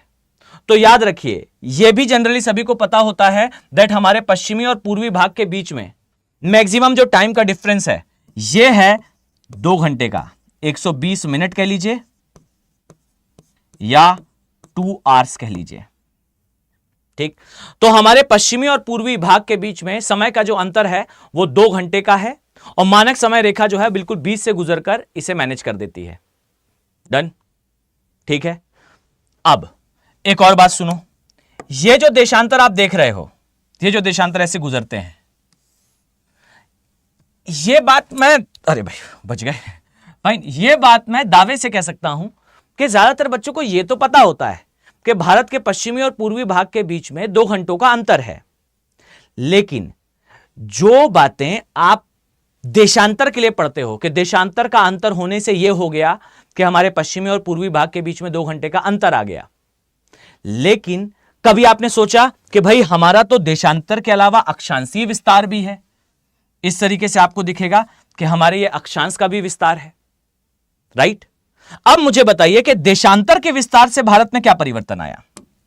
जल्दी से कमेंट सेक्शन पे मुझे बताओ कि अगर हमने अक्षांश के केस में, सॉरी देशांतर के केस में कहा कि हमारे पश्चिम और पूर्वी भाग के बीच में देशांतर का अंतर होने से यह हो गया कि 2 घंटे का अंतर आ गया, तो फिर अक्षांश का अंतर होने से क्या आएगा? Tell me. यहां ध्यान से सुनिएगा, याद रखें कि भारत का देशांतरीय विस्तार होने से, यह लंबा देशांतरीय विस्तार होने से हमारा समय का अंतर आया था, लंबा अक्षांशीय जो है वो विस्तार होने से अंतर आता है कि हमारा जो केरल है, फाइन, हमारा जो स्टेट ऑफ केरला है, केरल राज्य है, आप ये पाओगे कि यहां दिन और रात की अवधि के बीच में अंतर जो है वो केवल 45 मिनट का होता है। 45 मिनट का मतलब दिन की और रात की अवधि में अंतर 45 मिनट्स का है। जबकि हमारे सबसे उत्तरी राज्य है लद्दाख। लद्दाख में दिन और रात के बीच में 4 घंटे का अंतर होता है। 4 घंटों का, आवर्स का डिफरेंस होता है। कारण जो केरल है वो निम्न अक्षांशों पर आता है और जो लद्दाख है वो उच्च अक्षांशों पर आता है। That is why you will find के केरल राज्य में दिन और रात में आपको अंतर केवल 45 मिनट का दिखता है, जबकि लद्दाख वाले पोर्शन में आपको दिन और रात के बीच में अंतर जो है वो 4 घंटों के आसपास का दिखाई पड़ता है। हमेशा याद रखिए कि सीजन्स में वेरिएशन अकॉर्डिंग टू अक्षांश डिसाइड होते हैं। लैटिट्यूड्स के अकॉर्डिंगली हमारे सीजन्स में डिफरेंसेस आपको समझ में आएंगे। तो इसे याद रखना दैट केरल राज्य जो है वो सिर्फ 45 मिनट का अंतर शो करता है, जबकि जो लद्दाख यूनियन टेरिटरी है वो अप टू 4 आवर्स का डिफरेंस जो है वो मैनिफेस्ट करती है या शो करती है। ठीक है, चलिए बच्चों जल्दी से बताओ, यहां तक की कहानी सबको क्लियर है? से यस और नो? डन, आगे बढ़ा जाए। अब चलो आगे बढ़ते हैं और अब मैं आपको बताता हूं अबाउट सम अदर्स थिंग। जैसे देखो अभी मैंने कहीं पर यूरोप ड्रॉ करा था, ठीक है कोई बात नहीं, यूरोप चला गया भाई। आइए मैं फिर से ड्रॉ कर देता हूं। देखो ये जो पोर्शन देख रहे हो ना, ये कहलाता है बच्चों ग्रीस। देखो सब याद करना स्टार्ट करो। ओके, ये जो पोर्शन है ये इटली है। यहां से चलना स्टार्ट करिए, ये चलते हुए जाएंगे आप, ये यहां से ऐसे निकाल दीजिए। ठीक, देखो ये ग्रीस है, मैं लिख देता हूं, ये ग्रीस है, ये इटली है। यहां आपको अब जल्दी जल्दी देखना स्टार्ट करो, यहां आपको पुर्तगाल दिखेगा, पोर्चुगल। यह स्थान आपको दिखेगा स्पेन, यहां आपको दिखेगा फ्रांस। अब आपको लगा ये कहां से आ गया भाई, बताता हूं, यह है जर्मनी और यहां कहीं पर दिखेगा आपको पोलैंड। मोटे मोटे तौर पर अगर मैं कहूं ना बच्चों, तो भारत का जो देशांतरी विस्तार है वो यहां कहीं से यहां तक है। इतना बड़ा है भारत। ये इंडिया का विस्तार है, जिसमें जो यूरोप है, उसके प्रोमिनेंट नेशन आते हैं। पुर्तगाल के लगभग 20 से आप लाइन खींचना स्टार्ट करिए, पोलैंड तक वो लाइन आराम से जाएगी। और इतना स्ट्रेच है भारत का, इतना लंबा है भारत। कंपैरिजन दिमाग में हमेशा क्लियर रखना। और हम रफली अराउंड 14 गुना बड़े हैं तथाकथित रूप से ग्रेट ब्रिटेन से, मतलब तथाकथित ग्रेट ब्रिटेन से। बड़े तो हम 14 गुने हैं, वो तथाकथित नहीं है, ब्रिटेन तथाकथित है। फाइन, सो हम ब्रिटेन से जो है वो 14 गुना आकार में आते हैं, जिसने हमारे ऊपर लगभग 200 साल रूल करा। इतना सा देश है। हमने अर्थव्यवस्था में ब्रिटेन को लगभग पीछे छोड़ ही दिया है। ठीक है, तो इसे थोड़ा सा याद रखना दैट ये हमारा अक्षांश से देशांतर से जो है वो विस्तार देखने को मिलता है। ये थोड़ा सा कंपैरिजन था जो एग्जाम पॉइंट ऑफ व्यू से बढ़िया रहता है, लिखने के पॉइंट ऑफ व्यू से थोड़ा सा आपके पास थॉट्स ज्यादा रहते हैं। ठीक है, चलो अब कर्क रेखा और मकर रेखा के क्रॉस सेक्शन की बात हो गई। आइए मैं कुछ राज्यों की बात आपसे करता हूं। ठीक है, कुछ स्टेट्स हम प्लॉट करते हैं। जल्दी से बताओ बच्चों, भारत में ऐसे कितने राज्य हैं जिनमें आपको दिखाई देगा दैट उनकी जो सीमाएं हैं वो 3 अलग अलग देशों से लगती हैं। भारत में ऐसे कितने स्टेट्स हैं, जल्दी से बताइए। How many states of India have 3 international borders? ठीक, 3 इंटरनेशनल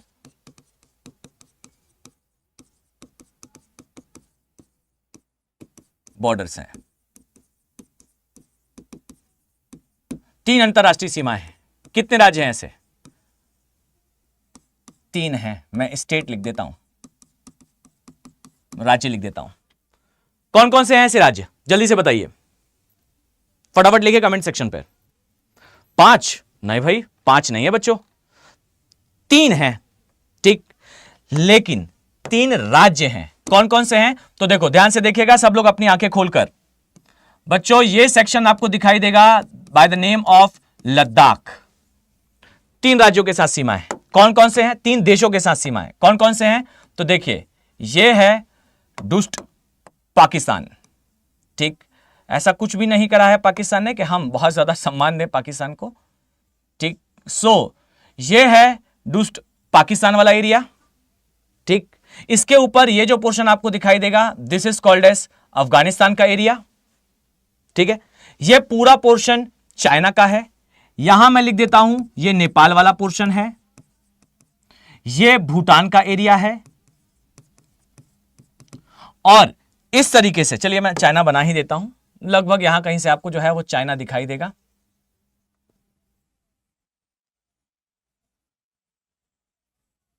ओके, कुछ ब्रॉडर सेंस में चाइना आपको इस तरीके से दिखाई पड़ता है। दिस इज चाइना का पोर्शन। और इसके पश्चात आप नीचे आ जाइए, ये जो एरिया है ये आपका म्यांमार का पोर्शन है, ठीक। So this side is Myanmar, this side is China. ये हो गया अफगानिस्तान का एरिया, और ये है पाकिस्तान, ठीक। तो याद रखो कि भारत के कितने राज्य हैं ऐसे जिनकी 3 अंतरराष्ट्रीय सीमाएं हैं। तो देखो सबसे पहले तो लद्दाख, लेकिन लद्दाख राज्य नहीं है, इससे थोड़ा सा ध्यान देना। Ladakh is not a state, Ladakh एक यूनियन टेरिटरी है, इसीलिए राज्य तो 3 हैं लेकिन उसमें नहीं आता Ladakh. Ladakh have 3 international borders, 3 international borders. मैं नाम लिख दूं जरा जल्दी से, देखिए बच्चों, अफगानिस्तान, सेकंड नंबर पे इज पाकिस्तान, और थर्ड नंबर पे इज चाइना। और याद रखना, अगर किसी ने कहा कि सर भारत का लद्दाख जो है वो अफगानिस्तान के साथ सीमा नहीं बनाता, तो मैं उससे यही कहूंगा कि डियर आप थोड़ी गलती कर रहे हो। क्यों? क्योंकि हमारा ही भाग है पीओके, हमारे पास नहीं है फिलहाल, बात अलग है, लेकिन है भारत का अभिन्न हिस्सा। वो याद है ना आप लोग को? फाइन, वो जो है अमित शाह जी का वो स्टेटमेंट दैट जो ये हिस्सा है वो भारत का ही हिस्सा है, जान दे देंगे पर है हमारा ही हिस्सा।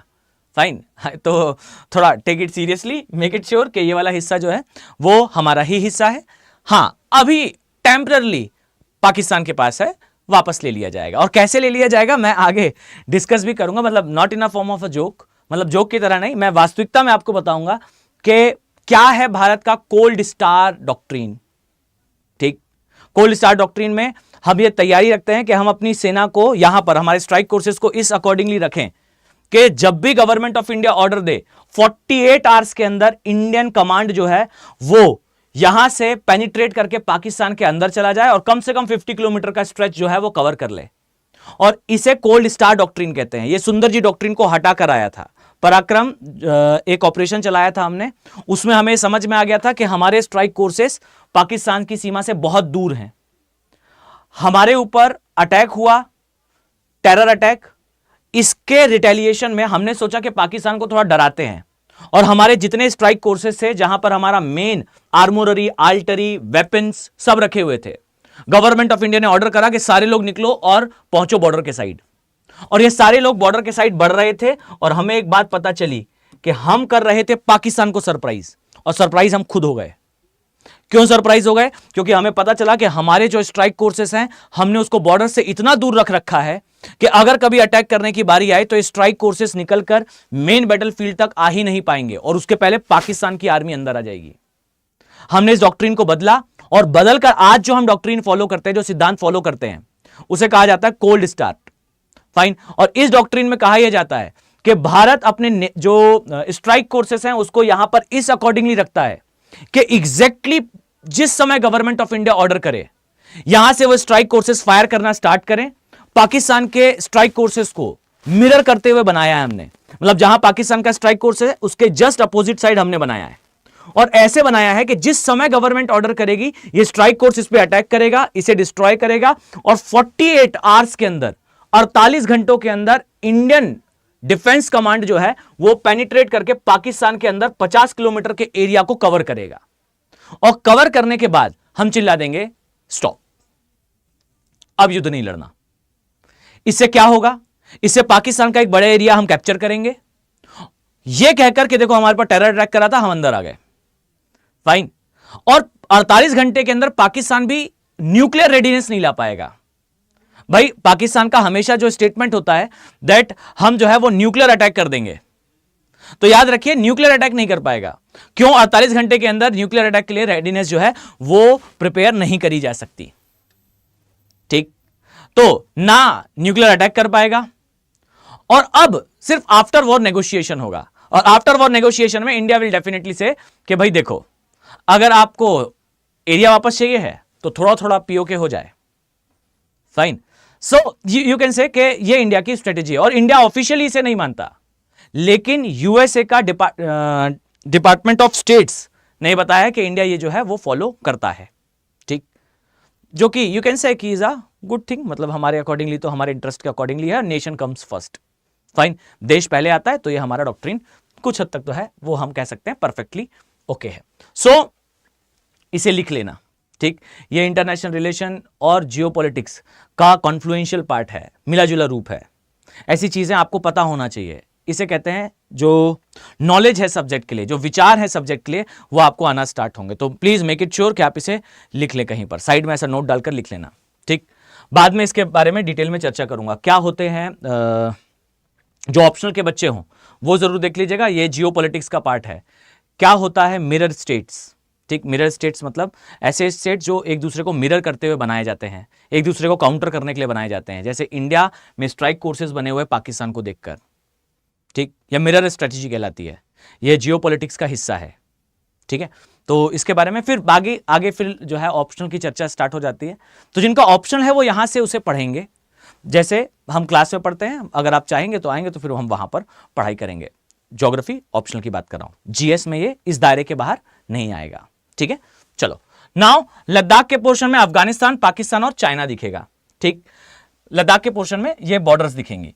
अब जो स्टेट्स हैं जरा उन पर वापस आते हैं। देखो ये तो हो गया यूनियन टेरिटरी। एक है जिसका नाम है is Sikkim, other one is Arunachal Pradesh, Arunachal Pradesh, और third is west Bengal. West Bengal, इसका नाम के परिवर्तन का चर्चा चल रही है, मतलब यह चर्चा करी जा रही है कि क्यों ना हम पश्चिम बंगाल का नाम बदलें और सिर्फ बंगाल करें। क्यों? क्योंकि यह पश्चिम बंगाल हमें बार बार विभाजन की याद दिलाता है कि हमारा विभाजन हुआ था। पश्चिम बंगाल पश्चिम में नहीं है, पूर्व में है, नाम पश्चिम है क्योंकि एक हिस्सा जो है हमसे कटकर अलग हो गया, बांग्लादेश बन गया। पहले पाकिस्तान बना, फिर बांग्लादेश बना। चलो भाई अब पढ़ लो, भाई पढ़ लो, मुझसे पढ़ लो। सर मैं ज्योग्राफी, क्या हो गया भाई? सर मैं ज्योग्राफी से सेकंड ईयर में हूं, मगर मैं आपकी रिकॉर्डेड क्लास देखता हूं। चलिए भाई, बढ़िया है, अच्छे से पढ़ाई करो यार। और अगर कोई समस्या आती है तो टेलीग्राम चैनल आप सभी के लिए अवेलेबल है। आप लोग टेलीग्राम चैनल पर मैसेज कर दिया करें, और चाहें तो जो है वो मुझे इंस्टाग्राम पे भी मैसेज कर सकते हो। ज़्यादा एक्टिव नहीं रहता हूं पर कर सकते हो। अब आने वाले समय में एक्टिव हो जाऊंगा, ठीक है? तो मैं आईडी भी आपको बता दूंगा, आप उस पर भी मैसेज कर सकते हैं, ठीक है? चलिए अब आ जाइए, जरा थोड़ा सा और आगे बढ़ते हैं। मैं आपको यहां पर नॉर्थ ईस्ट का मैप बनाकर बता रहा हूं, जरा ध्यान से देखना। यह सिक्किम है, यह अरुणाचल प्रदेश, यह हमारा नॉर्थ ईस्टर्न पार्ट है। नॉर्थ ईस्ट की जरा 7 सिस्टर्स को प्लॉट कर लें, जिससे आपको समझने में समस्या ना हो, ठीक है? जरा एक मिनट, ये उतना बेहतर नहीं बना है, परफेक्टली ड्रॉ करें। सो ये है हमारा नॉर्थ ईस्टर्न पोर्शन। सभी लोग सुनो भाई, पहली बात तो ये कि नॉर्थ ईस्ट प्लॉट करते आना चाहिए। रीजन इज कि आपको यूपीएससी में एन नंबर ऑफ प्लेसेस मिलेंगे, एन नंबर ऑफ थिंग्स मिलेंगी जहां आप इस नक्शे का उपयोग कर सकते हो, ठीक है? चलो आ जाओ बच्चों, ये देखिए, ये है सिक्किम, ठीक? सिक्किम थोड़ा बड़ा लिख देता हूं भाई, सिक्किम। सिक्किम की सीमा जरा ध्यान से देखना, यहां आपको दिखाई देता है बच्चों नेपाल, यह नेपाल के साथ सीमा बना रहा है। यह आपको दिखाई देता है भूटान, यह भूटान के साथ सीमा बना रहा है। और यह देखिए, यह ऊपर का जो हिस्सा है यह चाइना का हिस्सा है। तो Sikkim used to make border with Nepal, Bhutan and China. खुश हो? अब सेकंड आ जाओ, यह पोर्शन आपको दिखाई देगा, this is called Arunachal Pradesh. अब अरुणाचल प्रदेश की जो सीमा है उसे देखिए जरा। अरुणाचल प्रदेश की एक सीमा आपको दिखेगी भूटान के साथ, यहां आपको कहीं पर बॉर्डर का डिवीजन दिखेगा। इस तरफ जैसा मैंने बताया डुस्ट 2.0 चाइना, और यहां पर आपको दिखाई देगा अनदर नेशन जहां पर अभी मिलिट्री रूल चल रहा है, म्यांमार। तो अरुणाचल प्रदेश को जरा गौर से देखिए। अरुणाचल प्रदेश की भी आपको 3 देशों के साथ सीमा मिलेगी। एक मिलेगी अरुणाचल प्रदेश के साथ, एक मिलेगी म्यांमार के साथ, एक मिलेगी बच्चों चाइना के साथ, और एक मिलेगी भूटान के साथ। खुश? ये 3 देशों के साथ सीमा बना रहा है। और एक और राज्य है चोरी छुपे ये भी सीमा बना लेता है भाई, यह है पश्चिम बंगाल या वेस्ट बंगाल। पश्चिम बंगाल। सो पश्चिम बंगाल की भी 3 अंतरराष्ट्रीय सीमाएं हैं, एक है with Nepal, another one is Bhutan and another one is with Bangladesh. So ये बांग्लादेश के साथ भी सीमा बनाता है। तो हमारे 3 राज्य जो 3 अंतरराष्ट्रीय सीमा बनाते हैं हमारे सामने क्लियर है दैट वो सिक्किम है, वेस्ट बंगाल है, अरुणाचल प्रदेश है और पश्चिम बंगाल है। ठीक है, यह पॉइंट आई थिंक आप सबको क्लियर हो चुका होगा। खुश हो? आगे बढ़ा जाए, कंटिन्यू करें। नाउ अब नेक्स्ट बात सुनो। सर पश्चिम बंगाल भूटान, हाँ भाई, हाँ सही तो लिखा है, बिल्कुल सही लिखा है, टेंशन मत लो, एवरीथिंग इज राइट। ठीक है, चलिए अब आ जाओ जरा इधर पे, सब लोग ध्यान से देखिएगा। नेक्स्ट मैं लिख रहा हूं भारत के जो पड़ोसी देश हैं उनके साथ सीमा से संबंधित कुछ प्रश्न। जैसे सबसे पहली चीज तो भारत की सबसे लंबी सीमा किस देश के साथ लगती है? सबसे लंबी अंतरराष्ट्रीय सीमा यह हमारी किस देश के साथ लगती है? यह सभी लोग जानते हैं कि हमारी सबसे लंबी सीमा रेखा जो है वो बांग्लादेश के साथ लगती है। लेकिन बांग्लादेश के साथ सीमा बनाने वाला हमारा राज्य कौन सा है? मतलब सबसे लंबी सीमा बांग्लादेश के साथ हमारा कौन सा राज्य बनाता है? जल्दी से कमेंट सेक्शन पर लिखकर बताइए कि बांग्लादेश के साथ हमारा कौन सा राज्य सबसे लंबी सीमा बनाएगा। फाइन, यह तो सबको पता होता है कि सबसे लंबी सीमा बांग्लादेश के साथ है, लेकिन बांग्लादेश के साथ सबसे लंबी सीमा बनाने वाला भारतीय राज्य है पश्चिम बंगाल। पश्चिम बंगाल, वेस्ट बंगाल। ठीक। सेकेंडली, भारत की सबसे छोटी सीमा किसके साथ लगती है? सबसे छोटी सीमा रेखा, टेलिंग बच्चों, सबसे छोटी सीमा किस राज्य के साथ है? सॉरी, किस देश के साथ है?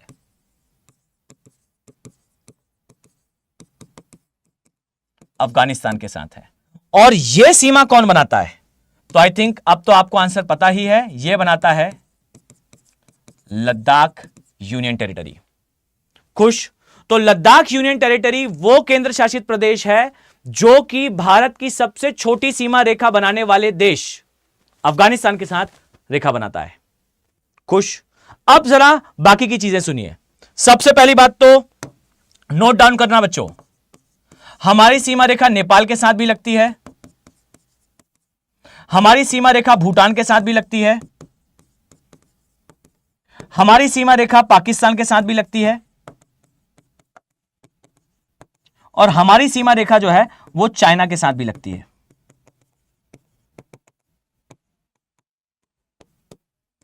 बताइए, नेपाल के साथ सबसे लंबी सीमा रेखा बनाने वाला राज्य कौन सा है? Which state have longest border with Nepal? The state is called as Uttar Pradesh. ये उत्तर प्रदेश है।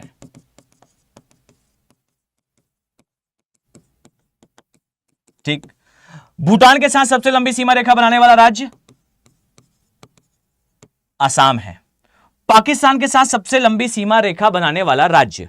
चलो रुक जाते हैं, जल्दी से बताओ पाकिस्तान के साथ सबसे लंबी सीमा रेखा कौन सा राज्य बनाता है? जल्दी से बताइए, विच state have longest border with Pakistan? अरे यूपी लिखना बंद करो भाई, जल्दी से बताओ पाकिस्तान के साथ कौन सा हमारा राज्य सबसे लंबी सीमा रेखा बनाता है? ज्यादातर लोगों का आंसर आ रहा है राजस्थान। ध्यान से देखिए, फाइन, इसलिए मैं कहता हूं कि चीजों को थोड़ा सा, भले ही टॉपिक छोटा सा है, वो सिली सा क्वेश्चन पूछेगा और वो सिली सा क्वेश्चन जो है वो गुगली हो जाएगा, वो रॉन्ग हो जाएगा। फाइन, याद रखिए राजस्थान के साथ नहीं बनाता है। पाकिस्तान के साथ सबसे लंबी सीमा रेखा बनाने वाला राज्य जो है वो गुजरात है।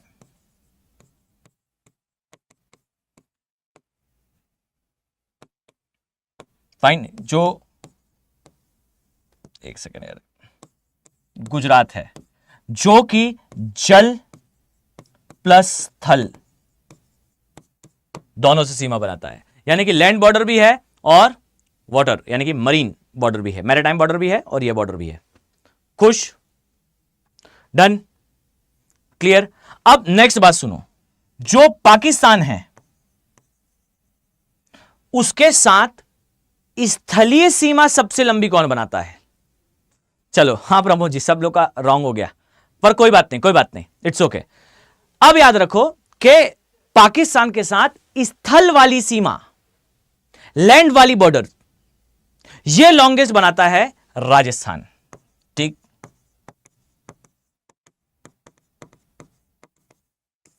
ठीक, तो याद रखना राजस्थान वो राज्य है जो पाकिस्तान के साथ सबसे लंबी सीमा रेखा साझा करता है, बट केवल और केवल लैंड बॉर्डर। ठीक, ना कि कंबाइंड। अगर कंबाइंड पूछेगा सीधा बोलेगा पाकिस्तान के साथ सबसे लंबी सीमा कौन बनाता है? जस्ट से गुजरात, प्राउडली से गुजरात। वाई? बिकॉज वो जल और स्थल दोनों से बनाता है। ठीक, पाकिस्तान के साथ राजस्थान जो है वो स्थल वाली सीमा सबसे लंबी बनाता है, इसे थोड़ा सा याद रखना। ठीक, चाइना के साथ नहीं पूछेगा। क्यों नहीं पूछेगा? क्योंकि चाइना और हमारी सीमा का विवाद है।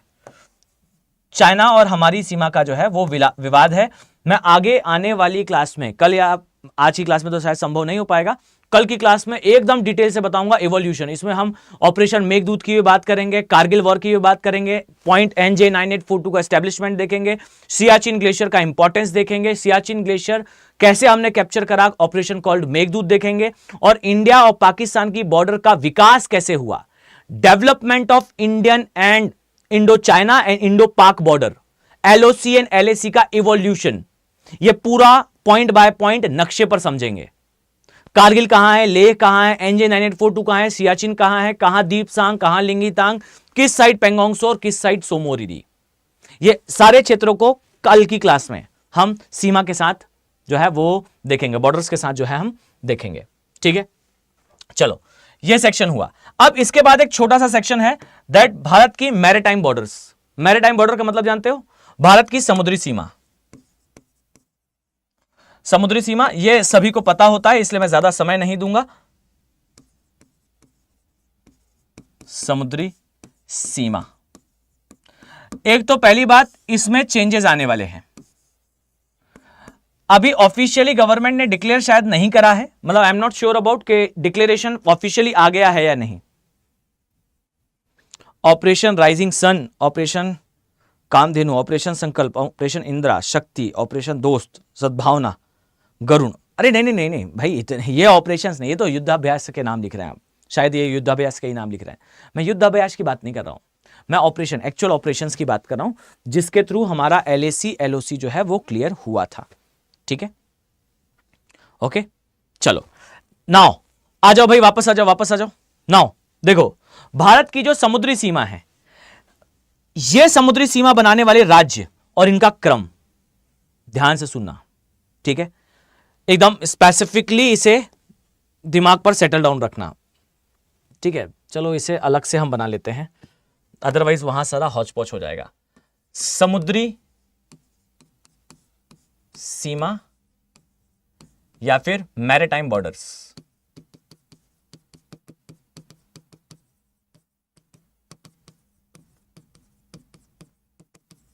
Maritime border. ओके, देखो भारत की जो समुद्री सीमा है ये रफली अराउंड 15,200 किलोमीटर है, ठीक, जिसमें से आप देखिए ये मेनलैंड इंडिया है, ये भारत का मुख्य भूमि है, ठीक। यहां आइए सब लोग ध्यान से देखना स्टार्ट करो, कौन कौन से राज्य सीमा बनाते हैं। आइए आंख खोलकर देखिए बच्चों, दिस साइड इज गुजरात, यह सेक्शन आपको दिखेगा, this is a state called Maharashtra. इस सेक्शन में आपको दिखाई देगा there is another state called Karnataka, एक और राज्य दिखाई देगा there is a state called Kerala, ठीक। इसके पश्चात यहां आपको फिर से देखने को मिलेगा this is a state called Paschim Bengal, यह स्टेट देखने को मिलेगा, इसे कहते हैं उड़ीसा। नीचे आओगे तो यह सेक्शन देखने को मिलेगा आंध्र प्रदेश, और फिर नीचे आओगे तो यह सेक्शन देखने को मिलेगा by the name of Tamil Nadu, ठीक। एक स्टेट रह गया, बेचारा छोटा सा स्टेट, वही जहां आप सभी लोग घूमने जाना चाहते हो, गोवा इज ऑन, ठीक। तो ये राज्य हैं, जरा मैं इनका नामकरण कर दूं जिससे आपको याद करने में समस्या ना हो। यह पोर्शन दिखाई देता है बाय द नेम ऑफ पश्चिम बंगाल, यह स्टेट दिखाई देता है बाय द नेम ऑफ, चलिए एक ही कलर से लिख देते हैं भाई, यह स्टेट जो दिखाई देता है यह है उड़ीसा, यहां है आंध्र प्रदेश, यहां है तमिलनाडु, यह है there is a state called Kerala, another one is Karnataka, Goa, Maharashtra,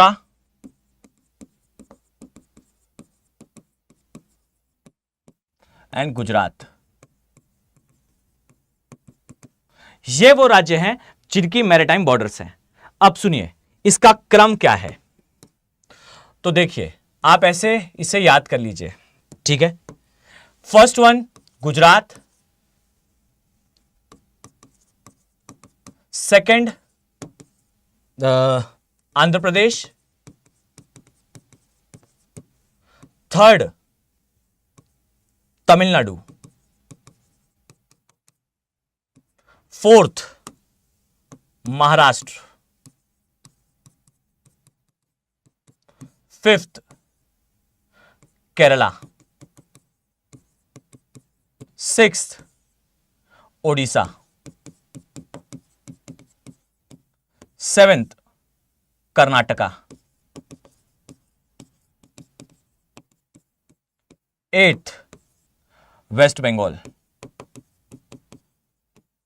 and ninth is Goa.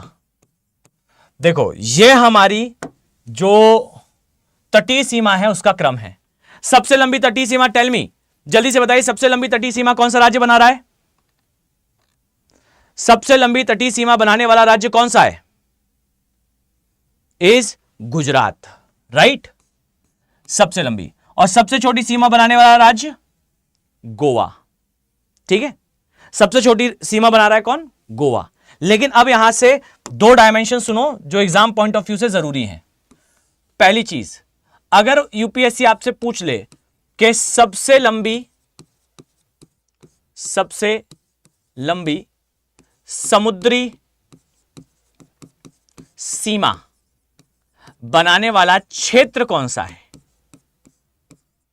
तो आप सभी कहेंगे कि सर हमने YouTube पर एकदम ध्यान से क्लास पढ़ी थी और उसमें हमने पढ़ा था कि सबसे लंबी समुद्री सीमा बनाने वाला जो क्षेत्र है वो गुजरात है, राइट। आप सभी कहेंगे कि सर सबसे लंबी सीमा आपने बताई थी दैट वो गुजरात होगी। पर बच्चों ध्यान से सुनिएगा, ये रॉन्ग होगा। क्यों? क्योंकि क्षेत्र में यूनियन टेरिटरी भी आती है, और जब आप यूनियन टेरिटरी को इंक्लूड करोगे then place is called as Andaman and Nicobar. Andaman and Nicobar, okay. और एक बात जान लीजिए, अंडमान और निकोबार की जो सीमा है वो गुजरात की जो तटीय सीमा है उससे दुगनी है, डबल है, इसे भी याद रखिएगा, ठीक है। डन। हाँ हाँ भाई, चलिए नेक्स्ट एक और पॉइंट सुनिए। याद रखिए कि भारत की, सभी लोग सुनिएगा ध्यानपूर्वक, भारत की जो सबसे छोटी सीमा है वो नो डाउट गोवा की है, लेकिन गोवा वर्सेस वेस्ट बंगाल, ये जो देखते हो ना बच्चों आप लोग, इनके बीच में मात्र 20 किलोमीटर का डिफरेंस है, सिर्फ 20 किलोमीटर का डिफरेंस है। इसलिए यूपीएससी घुमाएगा आपको, ठीक, यूपीएससी कंफ्यूज करने की कोशिश करेगा। वो बोलेगा आपसे कि भाई एक बात बताओ यार, अगर गोवा में किसी भी क्षेत्र की सीमा रेखा जोड़ दी जाए, सागरी सीमा, ओके, हम किसी भी, जैसे दादर नगर हवेली, दादर नगर हवेली, या दमन और द्वीप, ठीक, दमन व द्वीप, द्वीप नहीं है, दीव है वो, ठीक, इनकी सीमा रेखा हम अगर ऐड ऑन कर दें गोवा में, तो टेल मी कि गोवा की सीमा रेखा पश्चिम बंगाल से बढ़ जाएगी या नहीं? तो मैं आपको बता देता हूं, याद रखना कि दमन दीव, दादर नगर हवेली, इनकी जो सीमा रेखा है, इन्हें अगर आप इनमें से किसी एक की भी अगर आप गोवा में ऐड ऑन कर दो तो उसकी सीमा रेखा जो है वो पश्चिम बंगाल से ज्यादा हो जाएगी, वेस्ट बंगाल से ज्यादा हो जाएगी। अर्थात वेस्ट बंगाल की जो सीमा रेखा है वो छोटी हो जाएगी और गोवा की सीमा रेखा बड़ी हो जाएगी।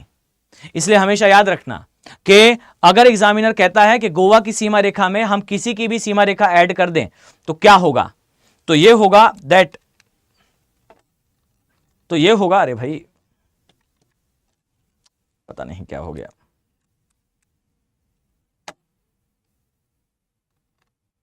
फाइन, तो ये होगा कि जो सीमा रेखा है वो गोवा की ज्यादा हो जाएगी और पश्चिम बंगाल की छोटी, ठीक है। सो इसे थोड़ा सा अपने माइंड पर सेटल डाउन रखना, ठीक से याद रखना, ओके। चलो, बाकी आपको आई थिंक ये तो पता ही होगा कि यहां से हम जब सीमा नापते हैं तो 200 नॉटिकल माइल्स तक का एरिया हमारा अनन्य आर्थिक क्षेत्र होता है, एक्सक्लूसिव इकोनॉमिक जोन होता है। वहां पर अगर सागर के अंदर कोई भी खजाना मिल जाए तो उस खजाने का मालिक जो है वो गवर्नमेंट ऑफ इंडिया होगी, ठीक। दूसरी चीज, जो तट से, यहां ध्यान से सुनिएगा, सभी लोग कंफ्यूज मत होना बिल्कुल बच्चों, ये मान लीजिए प्रायद्वीपीय भारत है, पेनिनसुलर इंडिया है, ठीक, this is called peninsular India, ठीक। पेनिनसुलर इंडिया से 200 नॉटिकल्स, पेनिनसुलर इंडिया से 24 नॉटिकल्स और पेनिनसुलर इंडिया से ही 12 नॉटिकल्स। देखो भाई, ये आगे नहीं बढ़ रहे हैं, सारे वहीं से सीमा बना रहे हैं, ठीक है। तो देखिए, ये सीमा, ये सीमा और ये सीमा, ये है हमारा तट, ये हमारा तटीय क्षेत्र है। यहां बढ़िया जाइए, वाटर बाइक निकालिए, गोवा में घूमिए, दिस इज योर प्लेस, यह आपका क्षेत्र है, खुलकर जिए, ठीक। वो सारे फंडामेंटल राइट जो आप इधर एक्सरसाइज करते हो वो यहां पर भी एक्सरसाइज करोगे। पॉइंट क्लियर है? यह आपका ही घर है, खूब जो है वो वाटर बाइक चलाइए, खेलिए कूदिए, आपका एरिया है, डन। इसके बाद ये जो क्षेत्र है ये है हमारा संलग्न क्षेत्र, ठीक। और इस क्षेत्र में आपको मिलेगा भारतीय नेवल कमांड, भारतीय जो नौसेना है ये मिलेगी। अब मैंने डायरेक्ट सेना लिख दिया, नौसेना समझ लीजिएगा, ठीक, ये मिलेगी। आप गलती से क्रॉस करके इधर आ जाएंगे, वो आपको बुलाएंगे, इधर किधर, आपको बोलेंगे सीधा चलिए ऑफिस, वहां चेक कराइए कि आप इंडियन हैं। अगर आप इंडियन निकलते हैं आपको थोड़ा सा डांट पिटाई पड़ेगी, वापस घर भेज दिया जाएगा। क्यों? क्योंकि आप भारतीय हो, गलती से यहां पहुंच गए थे और गलती से आप भारतीय नहीं निकले, तो फिर फाइन, फिर naval command will decide what to do with you, ठीक। इसके बाद ये जो है ये है हमारा एक्सक्लूसिव इकोनॉमिक जोन, ठीक, इसे कहते हैं एक्सक्लूसिव इकोनॉमिक जोन। और इस जोन की विशेषता यह है कि इस जोन में जो भी संसाधन मिलेंगे वो किसके होंगे? भारत सरकार के, ठीक। अब मैं जरा देखिए आपको ना कैसे बेवकूफ बनाता हूं, कैसे मैं आपको जो है वो यूपीएससी की लैंग्वेज में ट्रिकी क्वेश्चन देता हूं, ठीक है, अब यहां ध्यान से सुनो, एक्सक्लूसिव इकोनॉमिक जोन जो है वो 200 नॉटिकल माइल्स तक आता है और यहां तक के जितने भी संसाधन हैं वो सारे के सारे भारत सरकार के हैं। ठीक है, और इसी का सबसे अच्छा एग्जाम्पल आपको दिखेगा, बच्चों ध्यान से सुनना, इसी का सबसे बढ़िया एग्जाम्पल आपको दिखेगा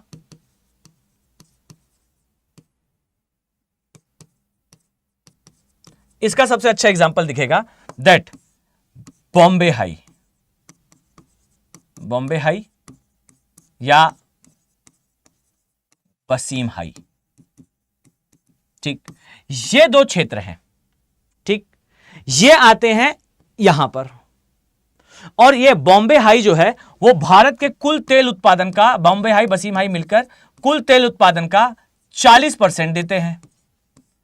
मतलब सबसे ज्यादा तेल उत्पादन करने वाला क्षेत्र बंबई है। फिर से बोल रहा हूं, सबसे ज्यादा तेल उत्पादन करने वाला क्षेत्र बंबई है। ठीक, टोटल जितना हमारा प्रोड्यूस होता है तेल, कुल तेल का उत्पादन, कुल तेल उत्पादन। ठीक, अब एक बात बताओ, अगर मैंने आपसे कहा कि भाई जितना तेल का उत्पादन हो रहा है, ठीक है, उसका 40% यहां से आता है, बंबई से आता है, तो भारत का सबसे बड़ा तेल उत्पादक राज्य कौन सा है? ठीक है, अगर मैंने आपसे कहा कि भाई सबसे ज्यादा तेल जो है वो इस क्षेत्र से आता है, तो टेल मी कि सबसे बड़ा तेल उत्पादक राज्य कौन सा होगा? तो आपके प्री माइंड में ना आ रहा होगा बंबई हाई है, तो सबसे बड़ा तेल उत्पादक राज्य जो है वो महाराष्ट्र होगा। ठीक है, देखिए शिवम बच्चे ने भी लिखा, सभी के दिमाग में यही आ रहा है कि वो जो क्षेत्र होगा वो कौन सा होगा? महाराष्ट्र होगा। लेकिन बस यही चीज यूपीएससी जो है वो हिट करता है, क्या?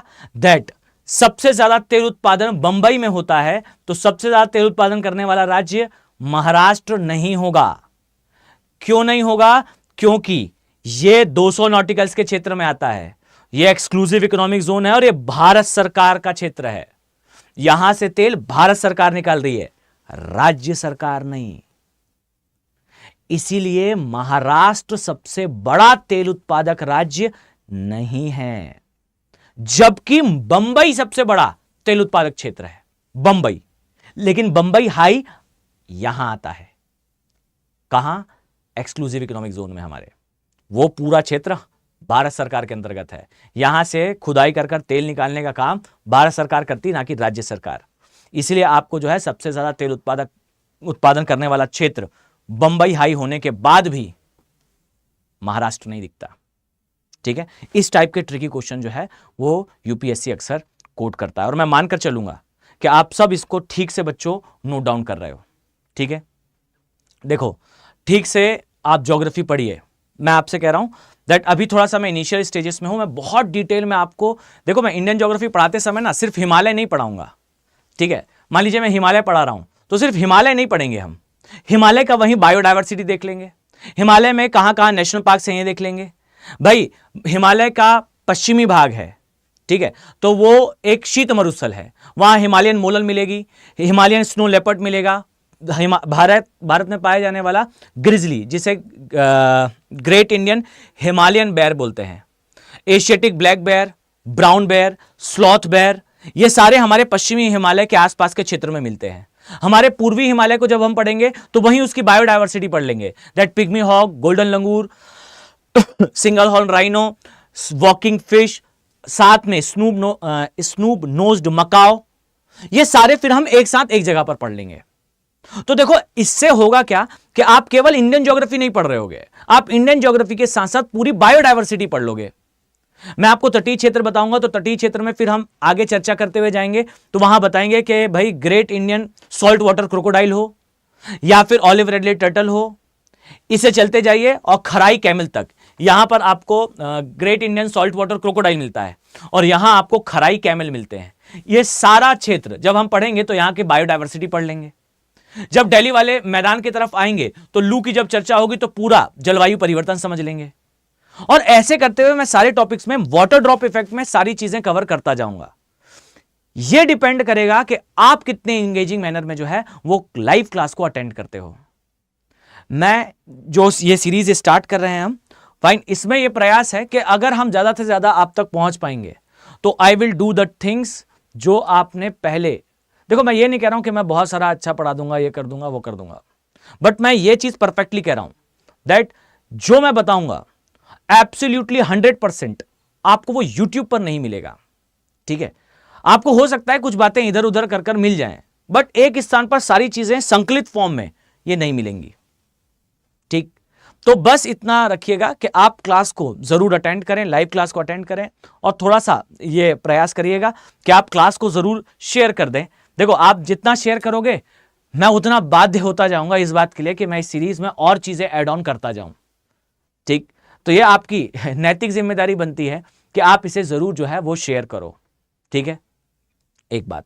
दूसरी बात, एक 5 मिनट की चर्चा, 2 मिनट की चर्चा बस, दैट देखो भाई ये वो सब्जेक्ट है जो आपको आपकी पूरी जर्नी में असिस्टेंस दे सकता है। अगर आप सोच रहे हो, क्या है बीच में अभी 2-3 बच्चों का मैसेज आया, मैं उस मैसेज का रिप्लाई नहीं कर पाया, उसके लिए भाई क्षमा चाहूंगा। सर आप लोग, अरे भाई सब लोग अपना अपना बात करते हैं, मुझसे भी बात कर लीजिए भाई। फाइन, क्लास की टाइमिंग बच्चों रोज 5 बजे, रोज शाम को 5 बजे ये क्लास चला करेगी। ठीक है, देखो अगर आप लोग ना पढ़ रहे हो तो मैं आपको यही कहूंगा कि हिंदी माध्यम की सबसे बड़ी कमी आप दूर कर सकते हो। याद रखिए कि ज्योग्राफी ऑप्शनल, ये ऑप्शनल आप पढ़ें और आपका पूरी जर्नी मैं लिख कर दे सकता हूं, इंटरनेशनल रिलेशन हो, इंटरनल सिक्योरिटी हो, डिजास्टर मैनेजमेंट हो, पर्यावरण हो, जीव भूगोल, पर्यावरणीय भूगोल के नाम से आप पढ़ोगे, आप पर्यावरण का किसी भी, मैं आपको बिल्कुल एकदम लिख कर देता हूं कि आप प्रीवियस ईयर क्वेश्चंस देख लीजिए जो पर्यावरण से पूछे गए हैं, और ये जीएस की कौन सी किताब में इस प्रश्न का उत्तर लिखा हुआ है। जस्ट गो एंड चेक, आपको एक बात समझ में आएगी कि यूपीएससी जो प्रश्न पूछ रहा है पर्यावरण से, they are far ahead from GS. ये जीएस से कहीं ज्यादा आगे जाकर बहुत ट्रिकी मैनर में पूछ रहा है। ये सभी से नहीं बनते, पर बच्चे आपसे बन सकते हैं। मेरी बात को बहुत अच्छे से समझना बच्चे, दैट ये आपसे बन सकते हैं। ठीक है, हाँ बच्चे बिल्कुल सही। सर मेरा ऑप्शनल सब्जेक्ट ज्योग्राफी है, सही है क्या? बिल्कुल सही है, सबसे बेस्ट है। वाई? बिकॉज हमारे माध्यम की सबसे बड़ी प्रॉब्लम प्रीलिम्स का क्वालिफाई ना होना। ये ऑप्शनल डियर आपको प्री क्वालिफाई करने की गारंटी देता है। इस अप्रोच से आप पढ़ेंगे, जो मैं जिस बैच की बात कर रहा हूं, इस बैच में, ये संपूर्ण बैच है, ये 14 फरवरी से इसमें जो है क्लासेस स्टार्ट हो चुके हैं। वैसे तो 10 फरवरी से क्लास स्टार्ट हुई है और अभी एडमिशन चल रहा है, मतलब अभी इनिशियल स्टेजेस में है। यू विल गेट द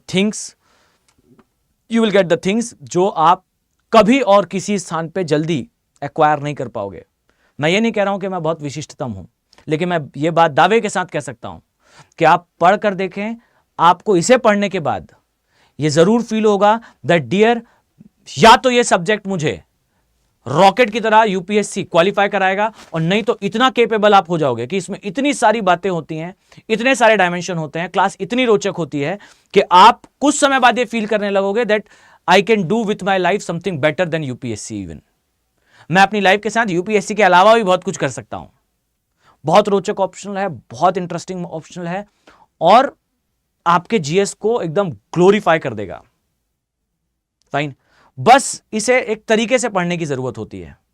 ठीक, एंड आई थिंक कि मैं अपने, देखो मैं एकदम स्पष्ट बताता हूं, मैं अपने आप को तो बुद्धिमान मानता हूं। फाइन, मतलब मैं अपनी नजरों में तो बुद्धिमान हूं ही। ठीक है, तो आप इससे जो है इस बैच के माध्यम से क्लास अटेंड करिए, आपको फिर पता चलेगा that what is the subject, या सब्जेक्ट क्या है।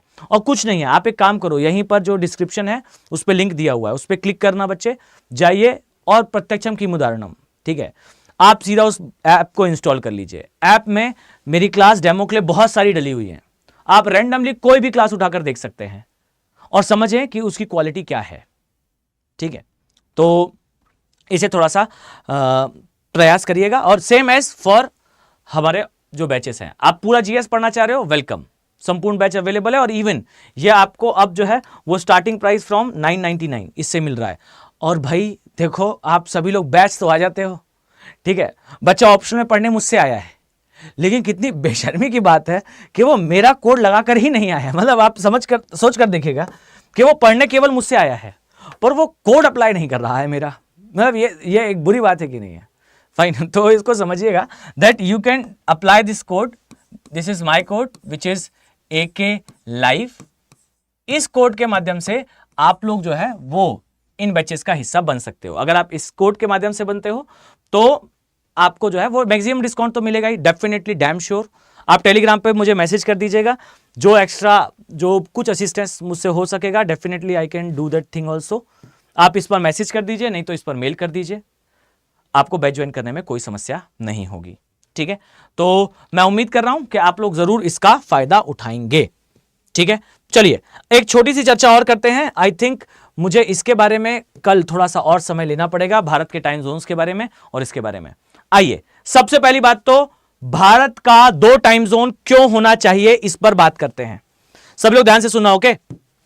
देखिए 10 मिनट के अंदर मैं क्रिस्टल क्लियर, रॉक सॉलिड सारी चीजें एक्सप्लेन कर दूंगा। प्लीज थोड़ा सा ध्यान देना और ध्यान से सुनना, ओके?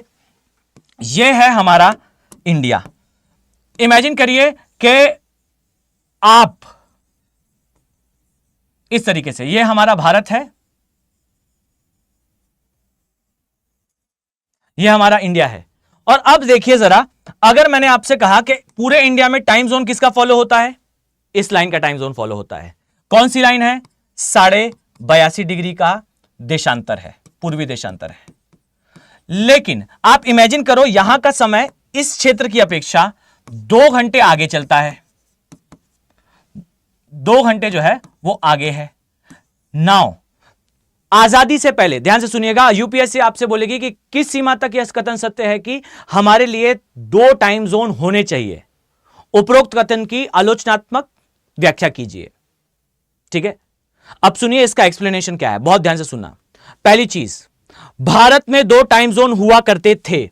जब इंडिया में ब्रिटिश रूल था तब के समय भारत में तो 2 टाइम जोन थे, एक टाइम जोन कलकत्ता, एक time zone Bombay. 2 time zone तब के समय थे। लेकिन आजादी के बाद हमने एक टाइम जोन सिलेक्ट करा, और एक टाइम जोन सिलेक्ट करने से सबसे ज्यादा प्रॉब्लम हुई विथ नॉर्थ ईस्ट। सबसे ज्यादा टाइम जोन की या अलग टाइम जोन की डिमांड जब हम करते हैं तो नॉर्थ ईस्ट के लिए करते हैं। कारण, एक टाइम जोन नहीं होने से सेवरल रिपोर्ट्स हैं ये जो बताती हैं दैट इंडिया में नॉर्थ ईस्ट के लिए अलग टाइम जोन नहीं होने के कारण जो इनफर्टिलिटी रेट है, इनफर्टिलिटी रेट का मतलब है वो कपल्स जो एक्चुअल में चाइल्ड मेकिंग करना चाहते हैं, दे वांट्स के उनका जो है चाइल्ड मेकिंग हो, जो एक्सपेक्ट कर रहे हैं चाइल्ड को, वो चाइल्ड प्रोड्यूस नहीं कर पा रहे हैं, इनफर्टिलिटी कहा जाता है इसे। ठीक। सेकेंडली, आप पाओगे जो नॉर्थ ईस्टर्न एरिया है उसमें सोसाइटी में सबसे ज्यादा डिससेटिस्फेक्शन है, और इसी सोसाइटी के डिससेटिस्फेक्शन यानी कि असंतोष के कारण आप पाओगे अंततः एक असंतुष्ट समाज एक संगठित अपराध को जन्म देता है। एक असंतुष्ट समाज एक संगठित अपराध करता है, और इसी का प्रैक्टिकल रिप्रेजेंटेशन आपको दिखाई देगा नॉर्थ ईस्टर्न एरियाज में। आपको सेवरल इंसर्जेंसीज मिलेंगी, चाहे फैमिली प्रॉब्लम से लेकर डिवोर्स केसेस से लेकर इंसर्जेंसी तक, ये सब कुछ आपको नॉर्थ ईस्ट में हायर दिखाई देगा। चाहे वो बोडो फोर्सेस हो, नागा फोर्सेस हो, फ्रंटियर फोर्सेस हो, सोशलिस्ट फोर्सेस हो, जो इधर पे फॉर्म हुई थी, और an number of times they wants to make a separate nation from India. ये भारत से अलग देश स्टैब्लिश करने की बात करती थी। फाइन। अब ये सारी चीजें कैसे अलग टाइम जोन ना होने से कनेक्टेड हैं, तो इसे समझना। सबसे पहली बात तो यह है दैट अलग टाइम जोन क्यों चाहिए है, डिमांड ही क्यों है, उसका वाजिब रीजन है। देखो, सबसे पहला रीजन तो यह है कि यहां का समय इसकी अपेक्षा आगे होता है। हर एक मानव के अंदर एक बायोलॉजिकल क्लॉक होती है। सब लोग एकदम सीरियसली ध्यान से सुना, ओके? हर एक मानव के अंदर एक बायोलॉजिकल क्लॉक होती है। यह बायोलॉजिकल जो क्लॉक है यह इंडिकेट करती है कि डियर इतना बजा है और अभी सोने का समय है, यह उठने का समय है। आप सोचिए कि रात में आप जो है वो सो रहे हैं और सोचकर सो रहे हैं कि यार अर्ली मॉर्निंग शार्प 5 o'clock नींद खुल जाए। कैसे होता है कि एग्जैक्टली 5 बजने से 10 मिनट पहले दिमाग आपकी नींद खोल देता है? इसका मतलब खुद में है कि हमारे शरीर के अंदर एक बायोलॉजिकल क्लॉक उपस्थित है, और यह बायोलॉजिकल क्लॉक हर चीज को कंट्रोल करती है। बायोलॉजिकल क्लॉक बताती है कि डियर अभी सोने का समय है, आप सोगे तो मेमोरी से मैं फालतू की चीजें डिस्चार्ज करूंगा। वो सेल्स जिनमें जो है वो रिपेयरिंग की आवश्यकता है, वो रिपेयरिंग आपके सोने के बाद मैं स्टार्ट करूंगा। सो गो एंड स्लीप।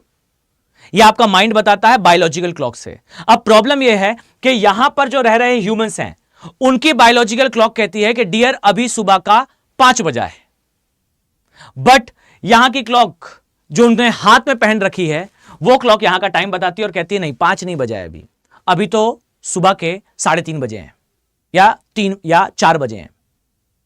तो पर्सन जो है सो जा रहा है बेचारा। नाउ यहां रहने वाला जो व्यक्ति, आप सीधा गुजरात से एग्जांपल देखो, गुजरात में रहने वाला जो व्यक्ति है जब यह दफ्तर जाता है सुबह 9 बजे बिल्कुल फ्रेश है, लेकिन यहां रहने वाला जो व्यक्ति है जब सुबह 9 बजे स्टेट बैंक के ऑफिस में जाता है जॉब करने के लिए, तब तक उसकी बायोलॉजिकल क्लॉक कहती है कि डियर 11 बज चुका है, काम शुरू करा जाए, पर 11 बज गया है।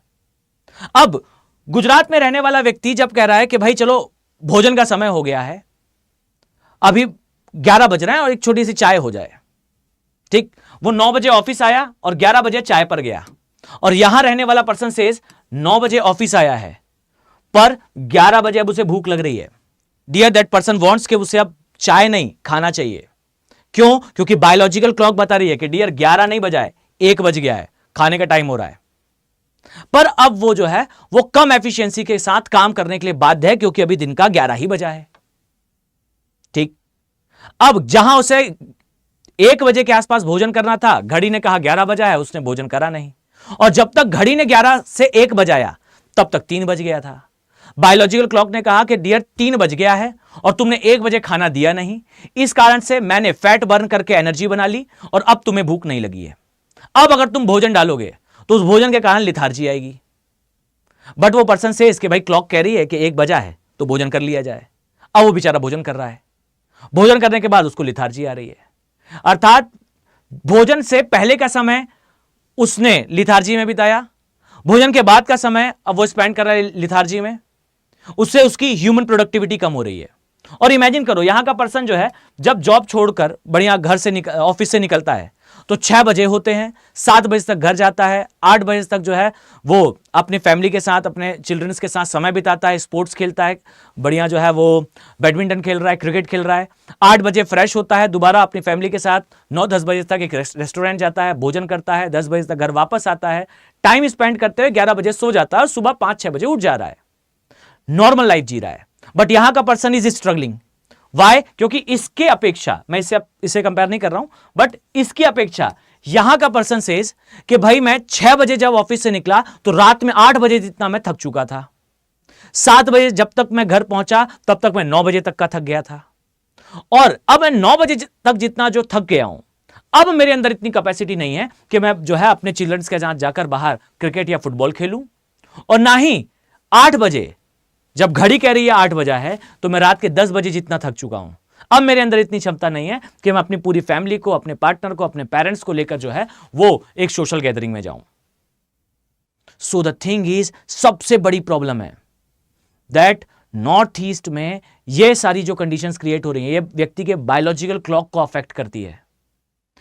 बायोलॉजिकल क्लॉक को अफेक्ट करने का एक दुष्परिणाम आपको इनफर्टिलिटी में तो दिखता ही है, लेकिन इसके अलावा सोशल कंडीशंस जो है, समाज की जो सोसाइटी के अंदर जो सोशल रिलेशंस हैं, ये अफेक्ट होते हैं। फाइन। और धीरे धीरे करके समाज जो है वो असंतुष्टि की ओर जाता है। इसमें मैं एक डायमेंशन और ऐड करूंगा कि केवल इसका कारण ये नहीं है, ठीक, इंसर्जेंसी का एक कारण प्रॉपरली पॉलिसी लेवल मिस्टेक भी है, और ये मैं नहीं कह रहा हूं, ये प्रॉपरली बुक्स में लिखा हुआ है दैट हमसे एक पॉलिसी लेवल मिस्टेक भी हुई थी। हमने नॉर्थ ईस्ट के लिए एक तो टाइम जोन नहीं बनाया, वो एक चलिए दूसरा विषय है, उसका एक एक्सप्लेनेशन भी है, लेकिन नॉर्थ ईस्ट में भारत सरकार ने डेलिबरेटली जो डेवलपमेंट इनिशिएटिव्स थे उन्हें फुल फ्लैज रन नहीं करा था, और उसके पीछे लॉजिक सिंपल सा था कि भाई north east government of India wrong नहीं थी, बस जो करा वो थोड़ा रिटेलिएट कर गया। हमने नॉर्थ ईस्ट के लिए जो पॉलिसी बनाई उसमें था कि भाई नॉर्थ ईस्ट का अपना कल्चर है, अपनी डायवर्सिटी है, अपना जो है वो फॉरेस्टेड एरिया है, अगर हम यहां बहुत तीव्र गति से विकासात्मक गतिविधियां करेंगे तो नॉर्थ ईस्ट अपना कल्चर, अपनी डायवर्सिटी, ये सब खो देगा। तो इसका सॉल्यूशन क्या निकाला गया? इसका सॉल्यूशन निकाला गया कि भाई डेवलपमेंट इनिशिएटिव इधर थोड़े स्लो चलाए जाएं और जो मेनलैंड इंडिया है वहां तेजी से बढ़ाए जाएं। तो जानबूझकर डेलिबरेटली थोड़ा हमने ध्यान रखा कि यहां की डायवर्सिटी बची रहे, यहां की जनजातियां अपना कल्चर फॉलो कर पाए, इसीलिए डेवलपमेंट इनिशिएटिव उतने तेजी से रन नहीं करे गए। लेकिन यह बात रिटेलिएट कर गई। नॉर्थ ईस्ट को यह फील होने लगा कि जो भारत सरकार है यह मुख्य भूमिका तेजी से विकास कर रही है, हमारा विकास नहीं कर रही है, हमारा डेवलपमेंट नहीं कर रही है, और इस कारण से भी समाज में एक डिससेटिस्फेक्शन रहा, society was dissatisfied because of, एक तो भाई वो मेंटली फिजिकली ठीक फील नहीं कर रहा था उधर का समाज, एंड अनदर थिंग वॉज कि गवर्नमेंट ऑफ इंडिया भी उस समय जो है वो तेजी से डेवलपमेंट इनिशिएटिव रन नहीं कर रही थी। और इसी का फिर अंतिम परिणाम क्या निकला? इसका अंतिम परिणाम यह निकला कि यहां पर आपको इंसर्जेंसीज, अलगाववाद और फिर आतंकवाद का एक प्रकार, सेपरेटिस्ट मूवमेंट का एक प्रकार यहां देखने को मिला। एथनिसिटी के आधार पर जो टेररिज्म है वो देखने को मिला। फाइन, अब गवर्नमेंट ऑफ इंडिया को समझ में आया कि भाई यहां पर गड़बड़ हो गई है, इसीलिए गवर्नमेंट सेज कि सबसे पहले तो इस जो इंसर्जेंसीज हैं, मतलब जो अलगाववाद से जन्मा उग्रवाद है, इसे कंट्रोल करो। मीसा, टाडा, पोटा ये सब लाया गया और इसे कंट्रोल करा गया। जब ये कंट्रोल में आना स्टार्ट हुआ तो तुरंत गवर्नमेंट सेज अब डेवलपमेंट इनिशिएटिव स्टार्ट करो, तेजी से विकासात्मक गतिविधियां स्टार्ट करो। क्यों? क्योंकि एक बार विकासात्मक गतिविधियां स्टार्ट हो जाएं, पर्सन परफेक्टली नोज कि भाई अब मेरे पास पैसा आना स्टार्ट हो रहा है। जब वो मनी आना स्टार्ट होगा तो वो पर्सन जो शायद पैसे लेकर एक स्थान पर पत्थरबाजी करने जा रहा था, वो इसलिए जा रहा था, उसका मेन फोकस समझिए, वो पत्थरबाजी करने इसलिए जा रहा था क्योंकि उसके पास मनी नहीं था। सो द थिंग इज, आप मनी की अपॉर्चुनिटी क्रिएट करोगे, और मनी की अपॉर्चुनिटी क्रिएट करोगे, टूरिज्म लाओगे, डेवलपमेंट लाओगे, इस सब से वो पर्सन 500 के लिए वो रिस्की काम करने नहीं जाएगा। वो 500 रुपीज के लिए एक सामान्य काम भी कर सकता है। Opportunity use to change the area, अवसर उस क्षेत्र को बदल कर रख देगा। Fine, done. So make sure कि ये पोर्शन आपको इस तरीके से दिखाई देगा। तो गवर्नमेंट ने यहां पर इसे जो है प्रमोट करा, बट क्वेश्चन यही आता है कि ठीक है आप डेवलपमेंट कर रहे हो तो दूसरा टाइम जोन क्यों नहीं दे रहे हो? तो याद रखिएगा एक लाइन, नेशन कम्स फर्स्ट। हम डेवलपमेंट के माध्यम से यहां का जो असंतोष है उसे दूर कर रहे हैं, बट देश पहले आता है। अगर हमने नॉर्थ ईस्ट के लिए अलग टाइम जोन को एकदम तुरंत जो है वो अलाउ कर दिया तो एक बड़ी समस्या यह होगी कि हमारे देश में एक तो सेपरेटिस्ट मूवमेंट है। फाइन, यहां पर आपको सेपरेटिस्ट मूवमेंट दिखता है, अब वो धीरे धीरे कम हो रहा है। जब पूरी तरह से खत्म हो जाएगा तब सोचा जाए कि भाई दूसरा टाइम जोन दो, पर जब तक खत्म नहीं हुआ है, अगर आपने दूसरा टाइम जोन दिया तो आज यहां के जो सेपरेटिस्ट मूवमेंट के इंगेज लोग हैं वो अच्छे से जानते हैं कि यार देखो हम अलग होने की बात तो कर रहे हैं बट हमारे पास अलग कुछ है नहीं। बट अलग टाइम जोन देने के बाद आपको अलग रेलवे जोन देना पड़ेगा, अलग रेल नेटवर्क का एस्टेब्लिशमेंट करना पड़ेगा। क्यों? क्योंकि अभी कंट्रोल यहां से कर रहे हो क्योंकि एक ही टाइम जोन है, पर फिर कंट्रोलिंग के लिए अलग आपको इधर पे एस्टेब्लिश करना पड़ेगा, आपको अलग बैंकिंग सिस्टम देना पड़ेगा, अलग संचार का सिस्टम देना पड़ेगा, अलग यातायात का सिस्टम देना पड़ेगा। ईच एंड एवरीथिंग आपको अलग देनी पड़ेगी क्योंकि ये सिंक्रोनाइज नहीं होगा, क्योंकि दोनों जगह का अलग अलग है। तो जब आप इस यहां पर हर चीज के लिए अलग चीज एस्टेब्लिश करोगे तो भाई अब तक जब वो कह रहा था कि मुझे अलग देश बनाना है तब उसे अंदर से पता था कि भाई अलग देश बनाने की डिमांड जरूर कर रहा हूं बट बन गया तो अंदर मैनेज नहीं कर पाऊंगा। तब उसे इस बात का आभास होगा कि नहीं मैं मैनेज भी कर पाऊंगा। सो पहली चीज यह है कि नॉर्थ ईस्ट के लिए हम अलग टाइम जोन एस्टेब्लिश कर सकते हैं, लेकिन तब जब यहां पर सारी चीजें पूरी तरह से कंट्रोल में आकर हम यहां स्पष्ट तौर पर कह पाए कि now this area can be thing, जहां पर हम अलग टाइम जोन देंगे तो उसका एक बैकफ्लो हमें देखने को नहीं मिलेगा। ठीक, और फीलिंग ऑफ वननेस मेंटेन होगी। फाइन, हम चाहते हैं एक टाइम जोन से एक फीलिंग ऑफ वननेस तो आती ही है। ठीक, तो यहां फीलिंग ऑफ वननेस भी मेंटेन होगी, एक साथ सब चीजें सिंक्रोनाइज भी रहेंगी। और रहा सवाल कि भाई व्यक्ति के बायोलॉजिकल क्लॉक की समस्या है, तो यह समस्या बड़ी समस्या है, लेकिन गवर्नमेंट ने रिसेंटली इसको जो है वो सॉल्व कर दिया। गवर्नमेंट सेज कोई डरने की बात नहीं है, आप एक काम करिए, एक वर्ड होता है जिसे कहा जाता है डे लाइट सेविंग टाइम। ठीक, और इसका सबसे बढ़िया एग्जांपल है चाय बागान टाइम जोन। ठीक, चाय बागान टाइम जोन, सिंपल सी बात है भाई। गवर्नमेंट ने कहा है कि भाई इतना बजा है, हमने कब कहा कि आप अपनी क्लॉक एडजस्ट नहीं कर सकते? हमारी तरफ से यही है कि सुबह का 9 बजा है, बट आपको लग रहा है कि भाई हम 9 बजे से पहले भी काम करने आ सकते हैं, तो आप अपना टाइम एडजस्ट कर लीजिए। और गवर्नमेंट इसमें इंटरफेयर भी नहीं करेगी। हम बिल्कुल नहीं कहेंगे कि भाई लेबर लॉज के अकॉर्डिंगली आप अपने लेबर को सुबह 5 बजे नहीं बुला सकते, हम नहीं कहेंगे। गवर्नमेंट अपनी तरफ से आपको रिलैक्सेशन देगी कि आप अपने वर्किंग के लिए टाइम एडजस्ट कर लीजिए, इसमें गवर्नमेंट बिल्कुल इंटरफेयर नहीं करेगी। तो जो लोकल वर्क चल रहे हैं, अगर आपका बैंकिंग का सिस्टम है, ठीक है, आप जो है ये प्रबंध कर लीजिए कि आपका बैंक जहां 9 बजे खुलता था आप उसे 8 बजे खोल लेंगे। क्यों? क्योंकि उस समय तक व्यक्ति की बायोलॉजिकल क्लॉक ये कह रही है कि yes I am ready to work. जहां सारे जगह पर 1 बजे लंच होता है, आप वहां 8 बजे खोल लीजिए अपना ऑफिस और 1 बजे की बजाय 11:30 12 बजे अपना लंच रख लीजिए। जहां पर्सन सामान्य रूप से जो घर जाने का समय है वो समय 6 बजे हो रहा है, आप उसे 5 बजे एडजस्ट कर लीजिए। बैंकिंग सिस्टम के कुछ चीजों को छोड़कर आप बाकी की चीजें मैनेज कर लीजिए। सारा स्टाफ थोड़ी ना लाइव ट्रांजेक्शन में इंगेज होता है। जिसे आप छोड़ सकते हैं आप उसे छोड़ दीजिए, उसे पहले बुला लीजिए। चाय बागान के जो कमिटी थी, जो ग्रुप था, बोर्ड था, उन्होंने कहा कि जितने भी चाय बागान में काम करने वाले लेबर्स हैं, हम सभी को यह कहते हैं कि आप सभी लोग सुबह जल्दी आ जाइए और दोपहर तक चले जाइए। बिल्कुल रुकने की जरूरत नहीं है कि आप बिल्कुल 9 बजे आएंगे और फिर इतने बजे जाएंगे। वाई? क्योंकि उस समय ह्यूमन एफिशिएंसी है, तो आप सुबह के समय काम कर लीजिए। और ये डे लाइट सेविंग टाइम हर जगह होता है। आप देखिए, आपका स्कूल जब ठंड थी तो आपका स्कूल जो है वो लगा करता था थोड़ा लेट। क्यों? क्योंकि सूर्य देर से आया है, तो क्लास भी, स्कूल भी लेट कर दिया। 1962 की वॉर के समय हमने डे लाइट सेविंग टाइम करा था। गवर्नमेंट ऑफ इंडिया से सारे एरिया की बत्ती बुझा दो, कहीं लाइट नहीं जलेगा, जो भी बॉर्डर के आसपास के एरिया है। और उधर कह दिया था जो भी काम करना है दिन की रोशनी में कर दीजिए, रात के समय पावर कट होगा। वाई? बिकॉज हमें नहीं पता कि चाइना के एयरक्राफ्ट जो है बॉर्डर क्रॉस करके इधर आए, और उन्हें पता कैसे चलेगा कि यहां शहर है और लोग रह रहे हैं।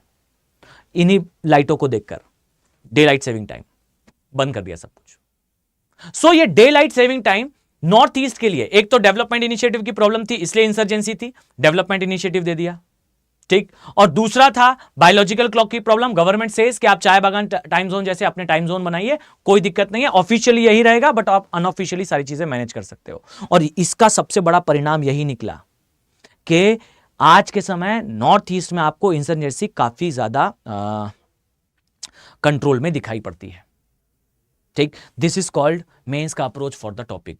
आप टॉपिक के बारे में नेगेटिव भी बताइए, पॉजिटिव भी बताइए, और फिर उसे नेशनल इंटरेस्ट की तरफ ले जाते हुए कंक्लूड कर दीजिए। मैंने यहां यह भी बताया क्यों होना चाहिए, यहां मैंने यह भी बताया क्यों नहीं होना चाहिए, और फिर यह भी बताया कि क्या होना चाहिए। राइट? ब्यूरोक्रेट की एबिलिटी, ठीक है।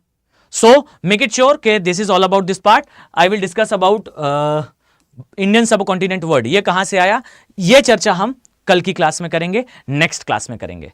जल्दी से बताओ बच्चों, यहां तक की बातें सभी को क्लियर हैं? वैसे क्लियर होंगी क्योंकि अब समय सीमा समाप्त हो रही है, ठीक है। तो इसके बाद मैं नेक्स्ट क्लास कंटिन्यू करता हूं। प्लीज ध्यान रखिएगा कि अगर आप पढ़ना चाहते हैं तो ये बैचेस अवेलेबल हैं, मुझे जस्ट टेलीग्राम चैनल पर मैसेज कर दीजिए। और अगर आप एब्सोल्यूट तैयारी करना चाह रहे हो तो संपूर्ण बैच अवेलेबल है। यार बढ़िया मौका है, अच्छे से तैयारी कर सकते हो। हिंदी माध्यम से हो देन आपको असिस्टेंस की आवश्यकता तो पड़ेगी ही। टेलीग्राम चैनल पीडीएफ से सारी पीडीएफ्स वहां अपलोड हो जाएंगी रात में 9:30 बजे के बाद, क्योंकि इसके बाद मुझे पढ़ाने जाना है, ठीक है। यह है email ID, just mail it. कुछ भी प्रॉब्लम हो मेल कर दीजिएगा, ओके। कोड याद रखिएगा, AK लाइव कोड। आ तो जाते हो, ज्वाइन कर लेते हो, यही यूज नहीं करते तो AK लाइव कोड के साथ आइएगा, ठीक है। हैव अ नाइस डे बच्चों, अपने स्वास्थ्य का ध्यान रखो, स्वस्थ रहो, मस्त रहो। Have a great day, have a great time. Thank you, nice day.